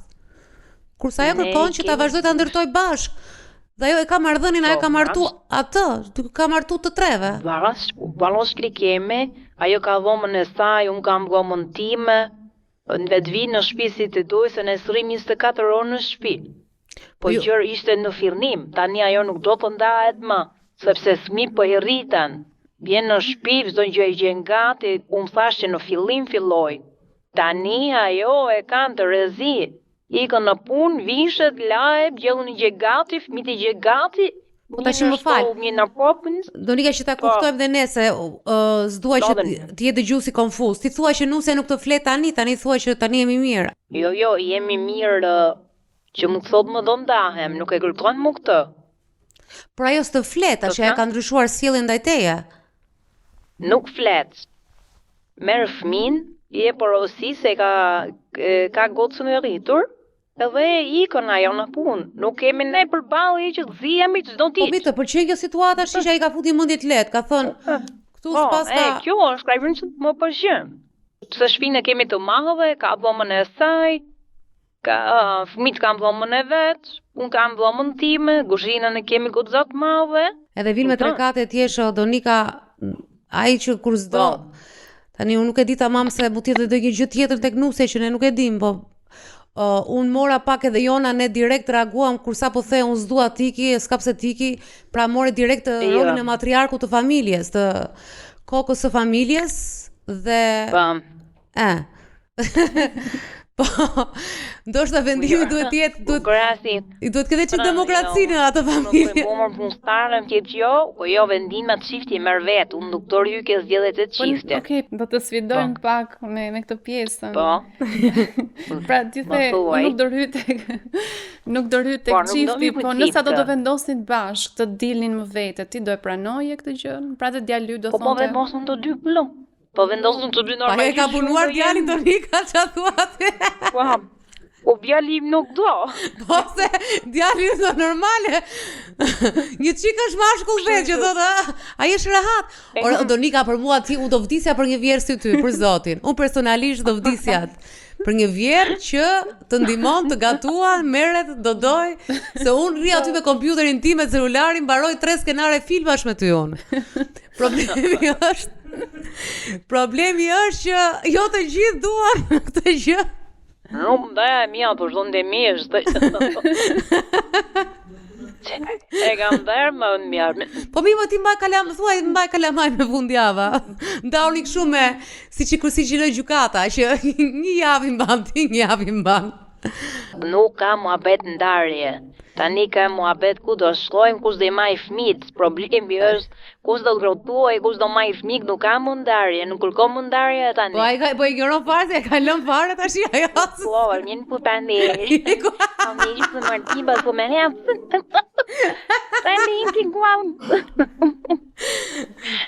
Dëgjoj. Jella gati la hatin që ndapi, kështu që s'ka ndarje më. Nuk pyet më njëri. Ç'a mendon për Nusën ti realisht? I tuta jote parë kur ke takuar Nusën, ç'a ke menduar? Harroi këtë me shkollë të lartë kështu këto studimet shkencore, po. Unë kur e kam parë, unë ka pëlqyer shumë rendisht, se është shumë e lezetshme, vajzë e vogël ishte. Edhe fillova ta mbaj afër, si gjithë që bëjnë mamat, femrat përgjithësi.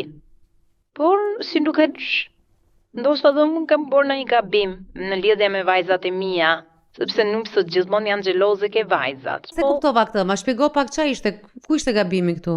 Mund të jetë ajo, sepse unë edhe vajzat e mia i pres, i porcjell. Vajzat e tua si shkojnë me Nusën? Mirë, shkojnë e përshëndetje. Korrekt. Po ekonominë ata të dy e mbajnë bashkë apo edhe Nusja dorëzon lekën në shtëpi? Pra si e keni këtë pjesë?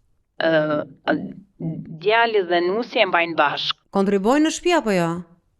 Patjetër që po. Po me krushkën si e? Po të krushkë është rëndësishme.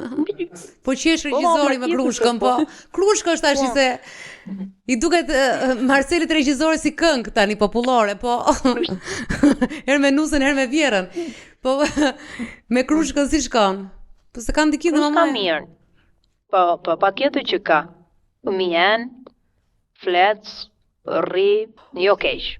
Po kështu për te sjelljes që ti ke vënë re që ka ndryshuar qasja ndaj teje, a e sheh Nuse të ndryshuar edhe vetë edhe në marrëdhënie me djalin tënd? Ka ndonjë ndryshim aty? Po unë ndonjëherë duket si po ka një lumturi, nganjëherë duket si po ka glindje. S'u slasin sa duket koka më njan. Ti ndërhyn aty, pyet ç'a keni, ç'a s'keni? Jo, fare. Unë vetëm i shikoj edhe treguan vetë, të zien vetë, i lëg lirë. Qa të trëm ty që do kaj shumë t'jetosh me djalin atje? Mua nuk më trëm pas t'i gjëta ne. Këllë është ajo ideja që unë jam rritur me të frym, edhe me djalin kanë folur. Po, shumë e jotja kjo, është histori personale. Po, pjesë da june, edhe kanë fol me djalin në ndër të pjesë, edhe kam rënë dakord. Po mi për shembull si grua, për shembull, ti si grua. Se ti ke pasur fati që ke qenë në Vjerë, edhe ke qenë edhe kohë tjetër, ka qenë, mos harro që keni qenë dhe një sistem që ishte asnjë nuk e vinte në diskutim, edhe për shkak të strehimit e mundësive që kishin. Njerëzit në kohët e Enverit rinin edhe ato që quheshin kulak, i fustin edhe të panjohur në shtëpi Enveri, kështu që ka lloj kombinime që ka pas atëherë, ndashin oborre dhe perde, futej njëri huj. Unë po të prekoj për këtë do e harrosh ti pastaj.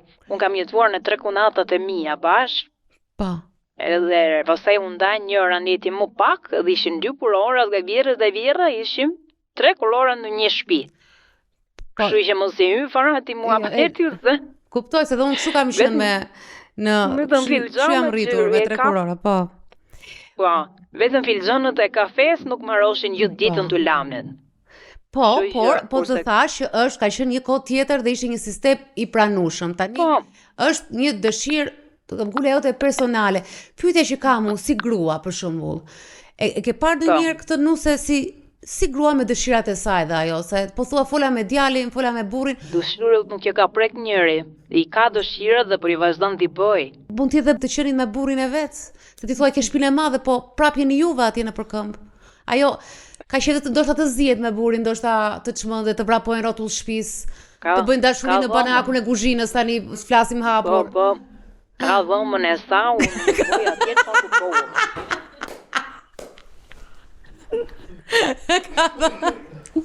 Donika je mame për sot. Ta filloj që nga pare të përhondon një shkallë, më sa jo.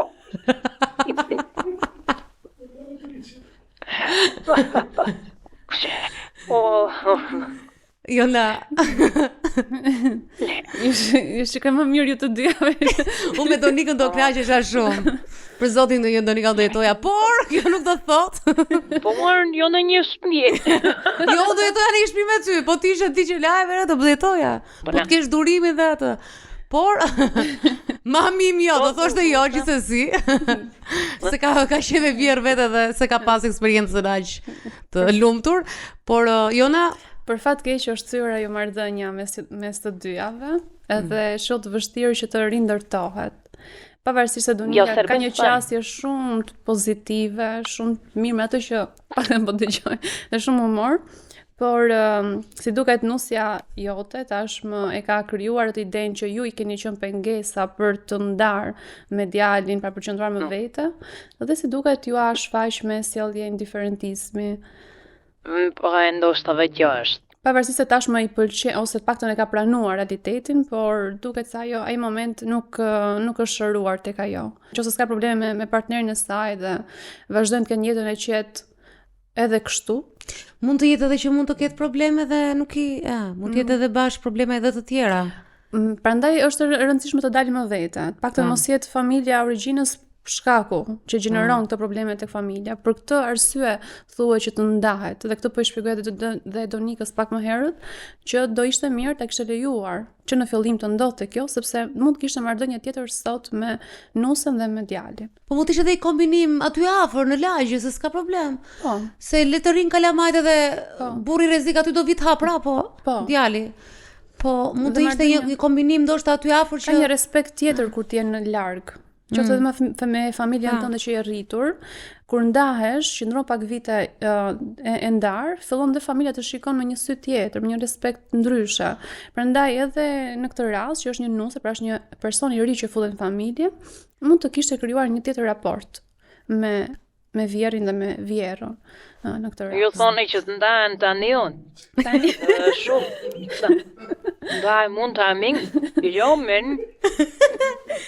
Po shiko Donika, po ndoshta mund të ndash dhe ai të vi prapa aty se thotë isha më rehat aty. Mund të jetë edhe ajo zgjidhje. Mund të jetë kjo. Por a nuk do të ishte mirë që të ketë më mirë se sa të rish me zor të ketë një lloj paqe, ose ndoshta edhe mund të flasësh me nusën për çka ka pa kënaqësi. Se di, ndoshta është mirë të flasësh. Ta flasësh vetë si gruaja me gruan, se mund t'i kërkosh falje për mos dëgjimin e nevojës së saj në fillim. Se ndoshta shiko, nga keq kuptimet, vazhdon në keq kuptime dhe pastaj krijon ca gjëra në kokë që po, Jona tha shumë mirë, mund t'i thuash që edhe frikrat e tuaj gjërat, pastaj thuaj vendimin me reve dhe s'ka për ta marrë edhe nga 3 vjet, më beso. Kështu që do e shtysh. Se sa të gjesh shtëpia ajo, sa të lë kalamajt, nuk është kaq kollaj kur e ke vjerën aty gatitu.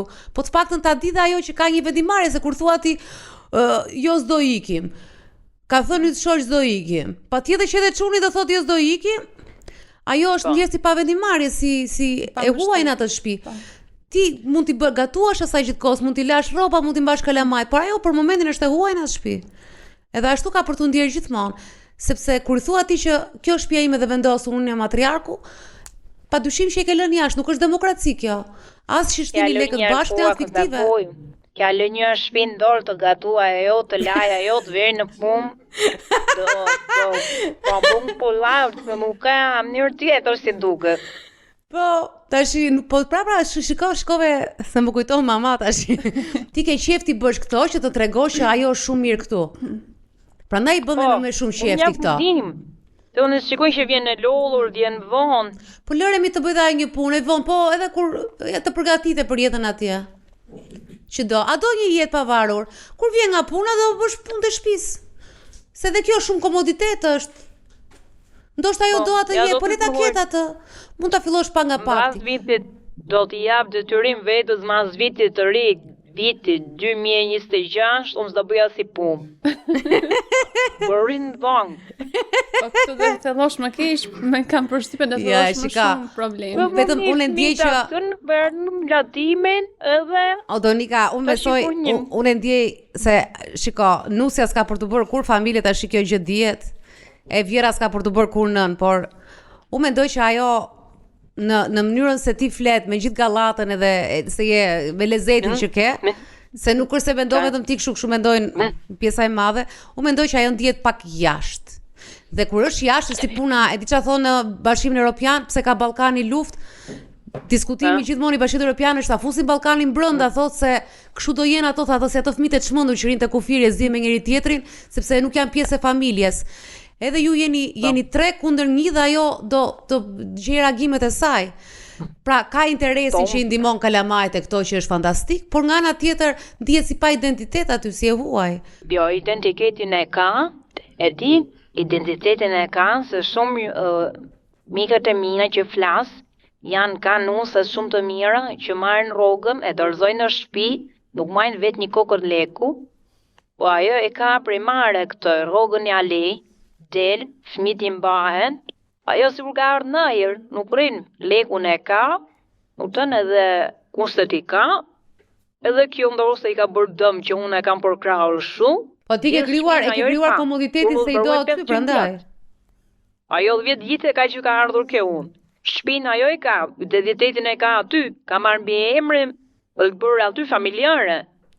Atë shtëpinë do ja lini idealit ju si e keni ndarë? Po normal, djali e ka. Djali me nusën. Gocat nuk kanë as pjesë. Nuk, gocat i kanë ke burri, janë rahat, i kanë rrebulluar. Kanë familjet e vet. Po ato me vjerën jetojnë, pyet regjizori? Shiqur zot. Po, Emanuelja po, ka jetuar me vjerën, edhe e dyta, po që janë ndarë tani. Që kanë marrë familjet mëdhaja, kanë marrë me 2-3 vëllezër. Kanë ikur vjerat e vëllezërit e tjerë? Ne kemi traditë që vjera rrim atë të voglin, edhe kështu i ka ndodhur dhe atyre. Vajzave të mia. Kurse unë një kam, që të ndajum, një dritë syri kam. Jona, Donika nuk do të dëgjoj gjë tjetër, përveç asaj që ka bindjen e vet. Sa jo është, shiko, në këtë lloj kombinimi ajo është rehat, është e lumtur. Është e lumtur, po do të merrem parasysh. Po normal, unë kur shikon të ndan mirë, edhe nevojat e tjerëve. Po nuk e di, djali jot është i lumtur. Unë djalit e kam bërë shumë herë pyetje këtë gjë, do thotë mami mos u mërzit. Do ndryshoj thotë se është e re.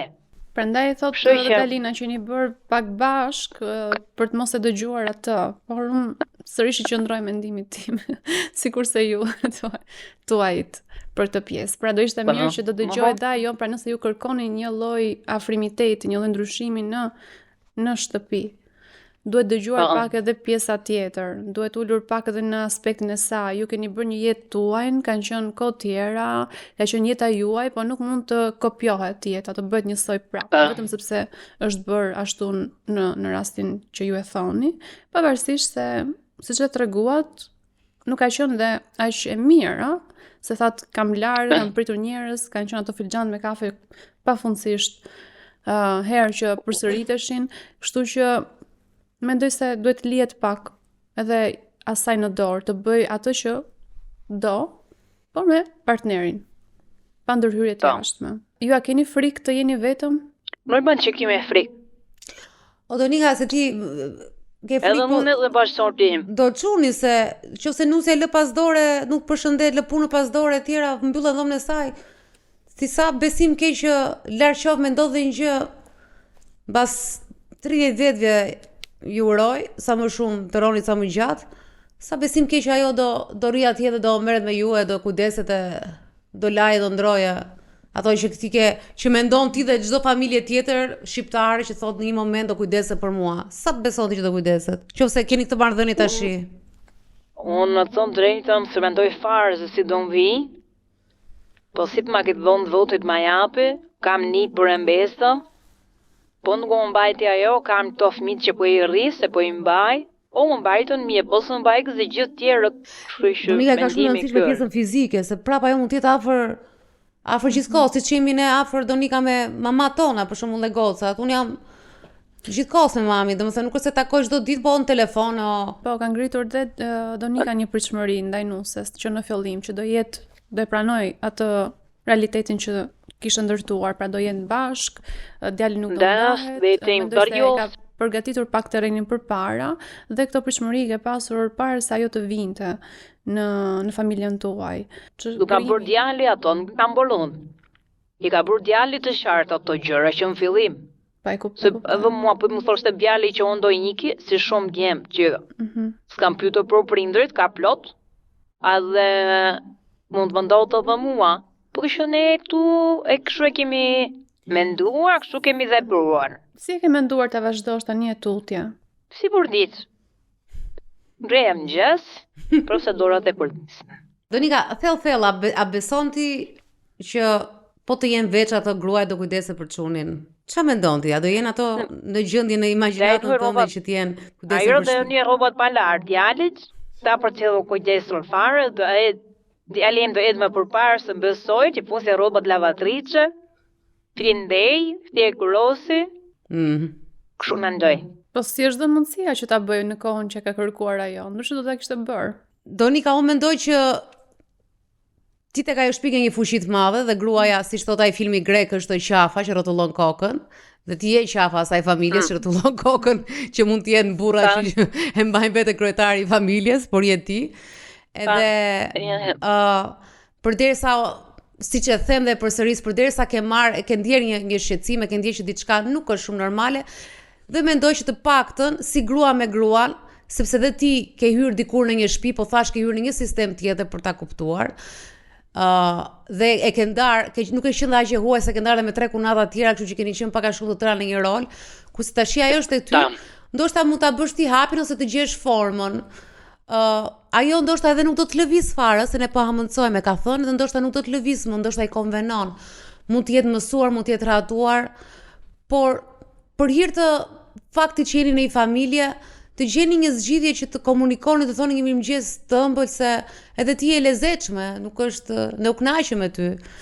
Pavarësisht unë qerë sepse nuk je vetme që mendon kështu, dhe për mua është refren i njohur.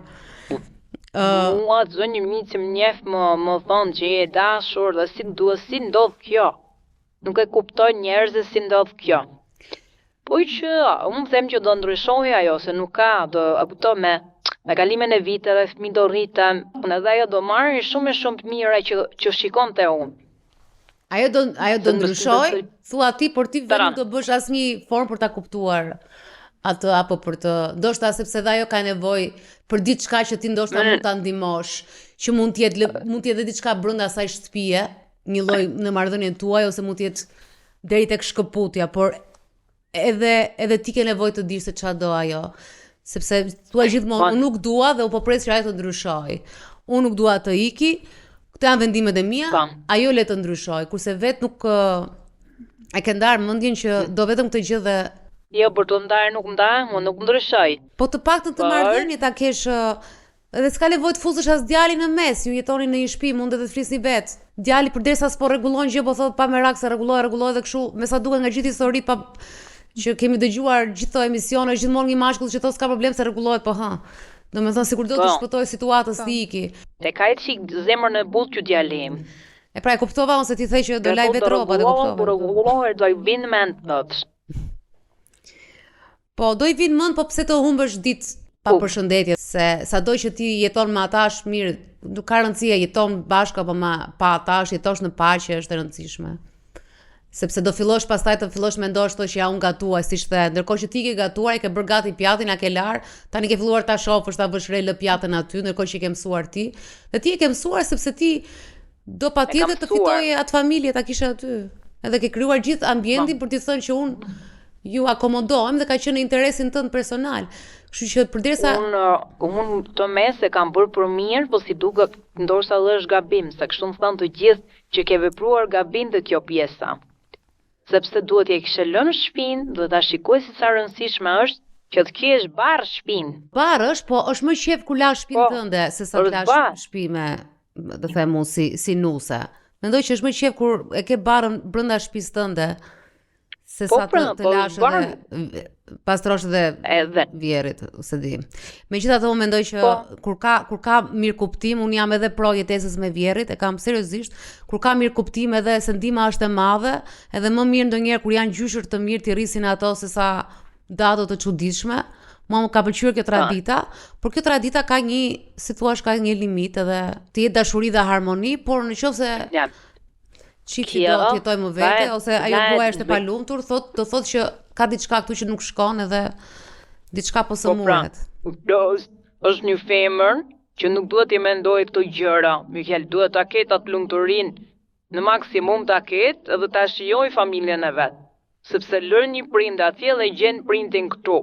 Dhe ti kur e ke lirin je zonja të punosh, të kesh çdo gjë gati, po unë them ku ta kisha, ku ta heja e çikshë. Kjo është Po çështja të, Donika, se dhe këto nuk janë nevojat e është- tua. nuk është- Ne vetëm po përpiqemi që të kuptojmë se si mund të ndihmohet marrëdhënia juaj. Dhe Po. ajo që paktën po mundohemi është thjesht që ti të vihesh pak në nevojat e saj. Nëse dëshiron të ketë një ndryshim. Nëse jo, mendoj se kjo mënyrë ka vetëm për ta distancuar më shumë. Sepse ju gjithkohës po thoni se si është më e mira, po nisur nga ajo që si e perceptoni ju, pa e dëgjuar atë. Dhe kjo gjithmonë distancë do krijoj. Unë e kam dëgjuar pra, kemi dëgjuar njëra tjetrën, edhe ajo tani nuk do të ndahet më. Thjesht kanë gjetur atë ritmin e punës, tani ikën, vjen, çdo gjë gjen gati, kupton? Po nuk e di sa e fuqishme do jem unë që të vazhdoj akoma kështu. Tash kjo është pyetje Kjo tjetër. është për në. Si ta mësosh Donika? Kështu ke mësuar. E ke zgjedhur vetë, e ke Po. shijuar. E ke shijuar shumë. E kam mësuar. Po. Tash është mësuar. Për të çmësuar, nuk e di a vlen të çmësohesh brenda shtëpisë apo me delikatesë, prandaj them, ndonjëherë me delikatesë kur merr shtëpi më vete. Dhe kështu fillon çmësimi dhe mund krijon një super marrëdhënie prapë. Se ti për momentin do rrin këtu. Ju do rini vitin e ri do e bëni bashk? Bashkë bëjmë vitin e ri. Pa jo, se po me prindrit e vet për shembull. Ato itin një vizitë, nga ora 12. Të kujtohet ka qenë një humor dikur në 90-të që ja bënin, nuk thoshin gëzuar, po ja bënin gëz. Gëz pra kështu ose si gjes, që ja kështu si me nerva që ja bënte gëz ose gjes. Edhe ju mos bëni kështu gëz në përdhëm. Jo.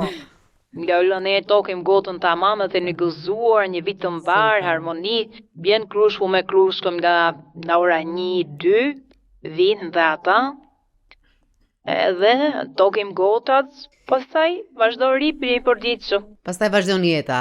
Nëse këtu janë dy histori krejtë ndryshme, është edhe një grua që është gjithmonë në ndryshime sipër në ajo është 35 vjeç, që ajo ka karrierën, gjërat avancojnë, fëmijët rriten. Unë të ndryshim ndaje. Sipër dhe Donika që do të rri tek ajo që një më mirë dhe që është shumë e lumtur, kështu që janë dy gra shumë të ndryshme brenda një shtëpie ku duhet në një moment të takohen, edhe këtu fakt edhe djali duhet bëjtë të vetën, pjesë e vet, por si duket djali merret me qetësimin nga të dy anët, shmangjen e situatës, do rregullohet edhe. Po përderisa ajo nuk dëshiron më të ndahet, do thotë që e ka pranuar të është përshtatur me këtë situatë, por siç e thash, mund të ketë mbajtje inati me faktin që nuk është lejuar të merrte vendim më herët. Dhe Donika do të mbaj përgjegjësinë që ka zgjedhur të nga zgjedhja e saj më përparshme. O Donika, të them diçka, kjo mund të jetë pak e ashpër, por do ta them si grua. Në qoftë se një grua shef bashkëshortin e vet që të dëgjoj nënën, ta dëgjoj her pas here, dëgjon, merr fjalët e nënës, i humb shumë autoriteti. Djalit i humb autoriteti kur është dhe ti po ti ishe në moshën e asaj, kështu në çdo gruaj, se gruaja ka qef mashkull të jetë çik autoritet, ke çik vendimmarrje dhe bëhet e rrezikshme situata. Ki kujdes këtë gjë. Nuk ka prish as asaj as mua. Ai është në mes, do ta mbaj të dyjave mirë. Kurse unë nuk e nxis atë që ksu, pa ai kur kemi në një debat në shtëpi, në debat, po e quaj jo të madh, po puna e fëmijëve, nuk më lën post. Po normal edhe nuzan. Do nemi Ai na man të ndyer e kështu. Okej, jo vetëm e thash duke qenë se je grua e dëgjuar dhe ke më shumë eksperiencë mbi shpatulla, ke dëgjuar me lloj historish. E di shumë mirë që ki kujdes vetëm me djalin, domethënë në marrëdhënie se është shumë e rrezikshme kur një burr se aty fillon rebelizmi më i madh, nuk është një gruaje ndaj teje, se s'të foli ty, po është ndaj familjes vet, ndaj burrit vet. Për te të qenë djali yt i vetëm, djali yt i vogël, djali yt i mrekullueshëm, djali yt i pleqërisë, djali trashëgimtari, duhet të jetë burr për gruan. Burr, po. Bam. E di veti. Është pak zemër but, ky është pak zemër but. Kjo ndoshta është edhe ndoshta dhe mua kështu më kanë përgëdhelur, se di. Ka përgëdhelur dhe mua. Jeni njerëz, të gjithë jeni njerëz të mirë, një familje njerëzish shumë të mirë, të cilët kanë preferenca dhe nevoja të ndryshme. Po, kanë nevoja të ndryshme, por për momentin Donika po fiton në nevojat e saj. Edhe pse duket që nuk po i gëzohet kaq shumë kësaj fitoreje së fundmi. Kështu që çdo gjë ka pasojat e veta.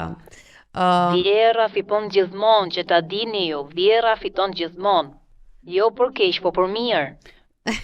Donika, do them diçka. Që të jetë një familje zëndosh e mirë. Ti nuk je një vjerë, më fal, ti nuk je një vjerë konfliktuale e hapur, po ama do ta dish që jeni nga vjerat më të rrezikshme. Sepse duke mos qenë e hapur, edhe djali e shikon ndryshe situatën, edhe nusja e percepton rrezikun, por nuk mund ta mbroj atë. Prandaj këtu mendoj se është ajo çështja mes jush. Jemi mukëm të japëm atje. Ju ke perceptuar si një rrezik. Jemi të dyja të rrezikshme si duket. Po. Donika, falenderojmë shumë për rrëfimin. Shpresoj që të gjeni në çdo lloj forme të gjeni paqen mes jush edhe të jeni harmoninë. Unë s'jam kundër fare të jetuarit në qoftë se janë okay të dy palët, por duhet të jenë okay të dy palët dhe në një familje ku 3 veta janë bashkë për diçka dhe tjetri është i huaj, ajo nuk është harmoni, kupton, kështu që keni parasysh që edhe ajo të ketë atë pjesën e vet, se fakti që gatuan ti e cilla e kalamajt, këto janë gjëra nuk janë këto, janë gjëra brenda, çfarë ka brenda, çfarë zien brenda. Ato që zien brenda pastaj mund të dalin në forma të tjera dhe mund të shpërthehen në gjëra të papëlqyeshme, që mund të jenë edhe shok për ty. Dhe unë besoj që shumica e shokëve shqiptar është pikërisht sepse ne rritemi me bindjen që siç e keti, un kam bindjen sepse nga eksperienca ime kështu është edhe kështu bëhet edhe kështu do jetë. Ti e di shumë mirë dhe historinë e këshuve të kanunit, e këshuve të traditës e këshuve, kështu që nuk kanë funksionuar të gjitha, dhe jo të gjitha funksionojnë dhe nuk funksionon si ke qenë ti në kohën e sotme. Por të paktën një gjë ka funksionuar atëherë kur ka funksionuar në çdo lloj epoke, që në epokën e gurit kur njerëzit nxirrin tinguj, edhe i gjuanin gurit për të folur, është e folura, edhe fakti që harmonia nuk asnjëherë nuk është unë dua kështu, edhe kështu do bëhet. Kjo nuk është harmoni. Sado familje t'jeni aty dhe ti t'lash edhe ajo të vinë në shtëpi edhe të trokisin gotat e vitit të ri, kjo nuk është harmoni. Nëse të katërt nuk jeni okay me atë situatë. Kështu që kaq kisha për të thënë. Megjithatë ti je s'mon kanë ndër. Jola tha je vjerë e rrezikshme, po je grua shumë, je grua e mirë. Po si mama djali unë nuk jam dhe nuk e kuptoj, unë jam mama gocësh. Kur të vini kaq sa unë në moshën time do mendoni edhe ju kështu. Se dim, nuk e dim. Po? Nuk e dim. Po, do njëri po ta provoj. Faleminderit shumë. Shumë faleminderit juve. Qofshi mirë, natën e mirë. Donika ishte rasti klasik. Rasti më klasik, edhe si është puna e gruas. Në fund të ditës vendimin e merr ajo dhe më pëlqen kur tha jo se edhe djali thotë mos i ka thënë djalit, e ka rritur djalin e vet. Edhe Marcel nuk ke mikrofon, ke qeshur me lo. Ti çfarë djali je për maman tënde? Si ke lidhjen? Jo, mamin e kam në shtëpi. E ke në shtëpi mamin, Po jo për shumë kohë. Jo për shumë kohë. Jo, ti je më i qartë me këto situatë. Po, Marceli është më i qartë. Nuk e di. Vini. Ti veç që s'keni mikrofon apo s'ka që s'ja them, ti si e ke marrëdhënien me Po. Si çdo djalë. Jo, si çdo djalë, për kam fjalën me këtë, me ndarjen. Jetoni bashkë apo? Jo. E nuk jetoni dhe ju bashkë. Asnjë ditë. Jeni më të qartë me këtë situatë. Po. Por thellë të dy më thoni, a do doni të jetoni me mamin? Jo, ka një shqiptarë me ndjesh. Po, janë, shika, kemi dhe këto raste. Nëse ishte interesante edhe paktën brenda një dramës së vet ishte dhe nuk e di, qeshëm pak që mbas dy historive të tjera, që ato ishin të vjera horori, po ti thë kjo është vjera më rrezikshme. Kjo është sëmundje butë. Është e fshehur. Është e fshehur. Unë nuk e di çfarë vjere do të isha realisht, po e di që do isha çik nga natyra controlling, po domethënë do jepja mendimin tim, nuk e di çfarë vjere. Mirë tha Donika vet, as unë nuk e di. Ti ndoshta ndryshe se e ke në profesion tash dhe di aq shumë. E mbyllëm, i tham çka kishim për thënë. Jemi shumë afër mbylljes së sezonit, që e mbyllim në dhjetor dhe pastaj do rikthehemi prap. Më vonë do t'ju themi eksaktësisht kur do të rikthehemi, do bëjmë një pauzë të vogël, edhe pastaj dhe me çfarë idesh do rikthehemi. Kështu që më duket se kemi edhe 2 episode apo Elona bashk. Kemi edhe 2 episode. Se çka kemi episodin tjetër do e lëm surprizë se ne 2 ditë mbas këtij episodi të nesër zgjohemi dhe zgjedhim një nga shumë idetë që kemi plan që ditën e parë kur ka filluar ky program. Natën e mirë. Ándale.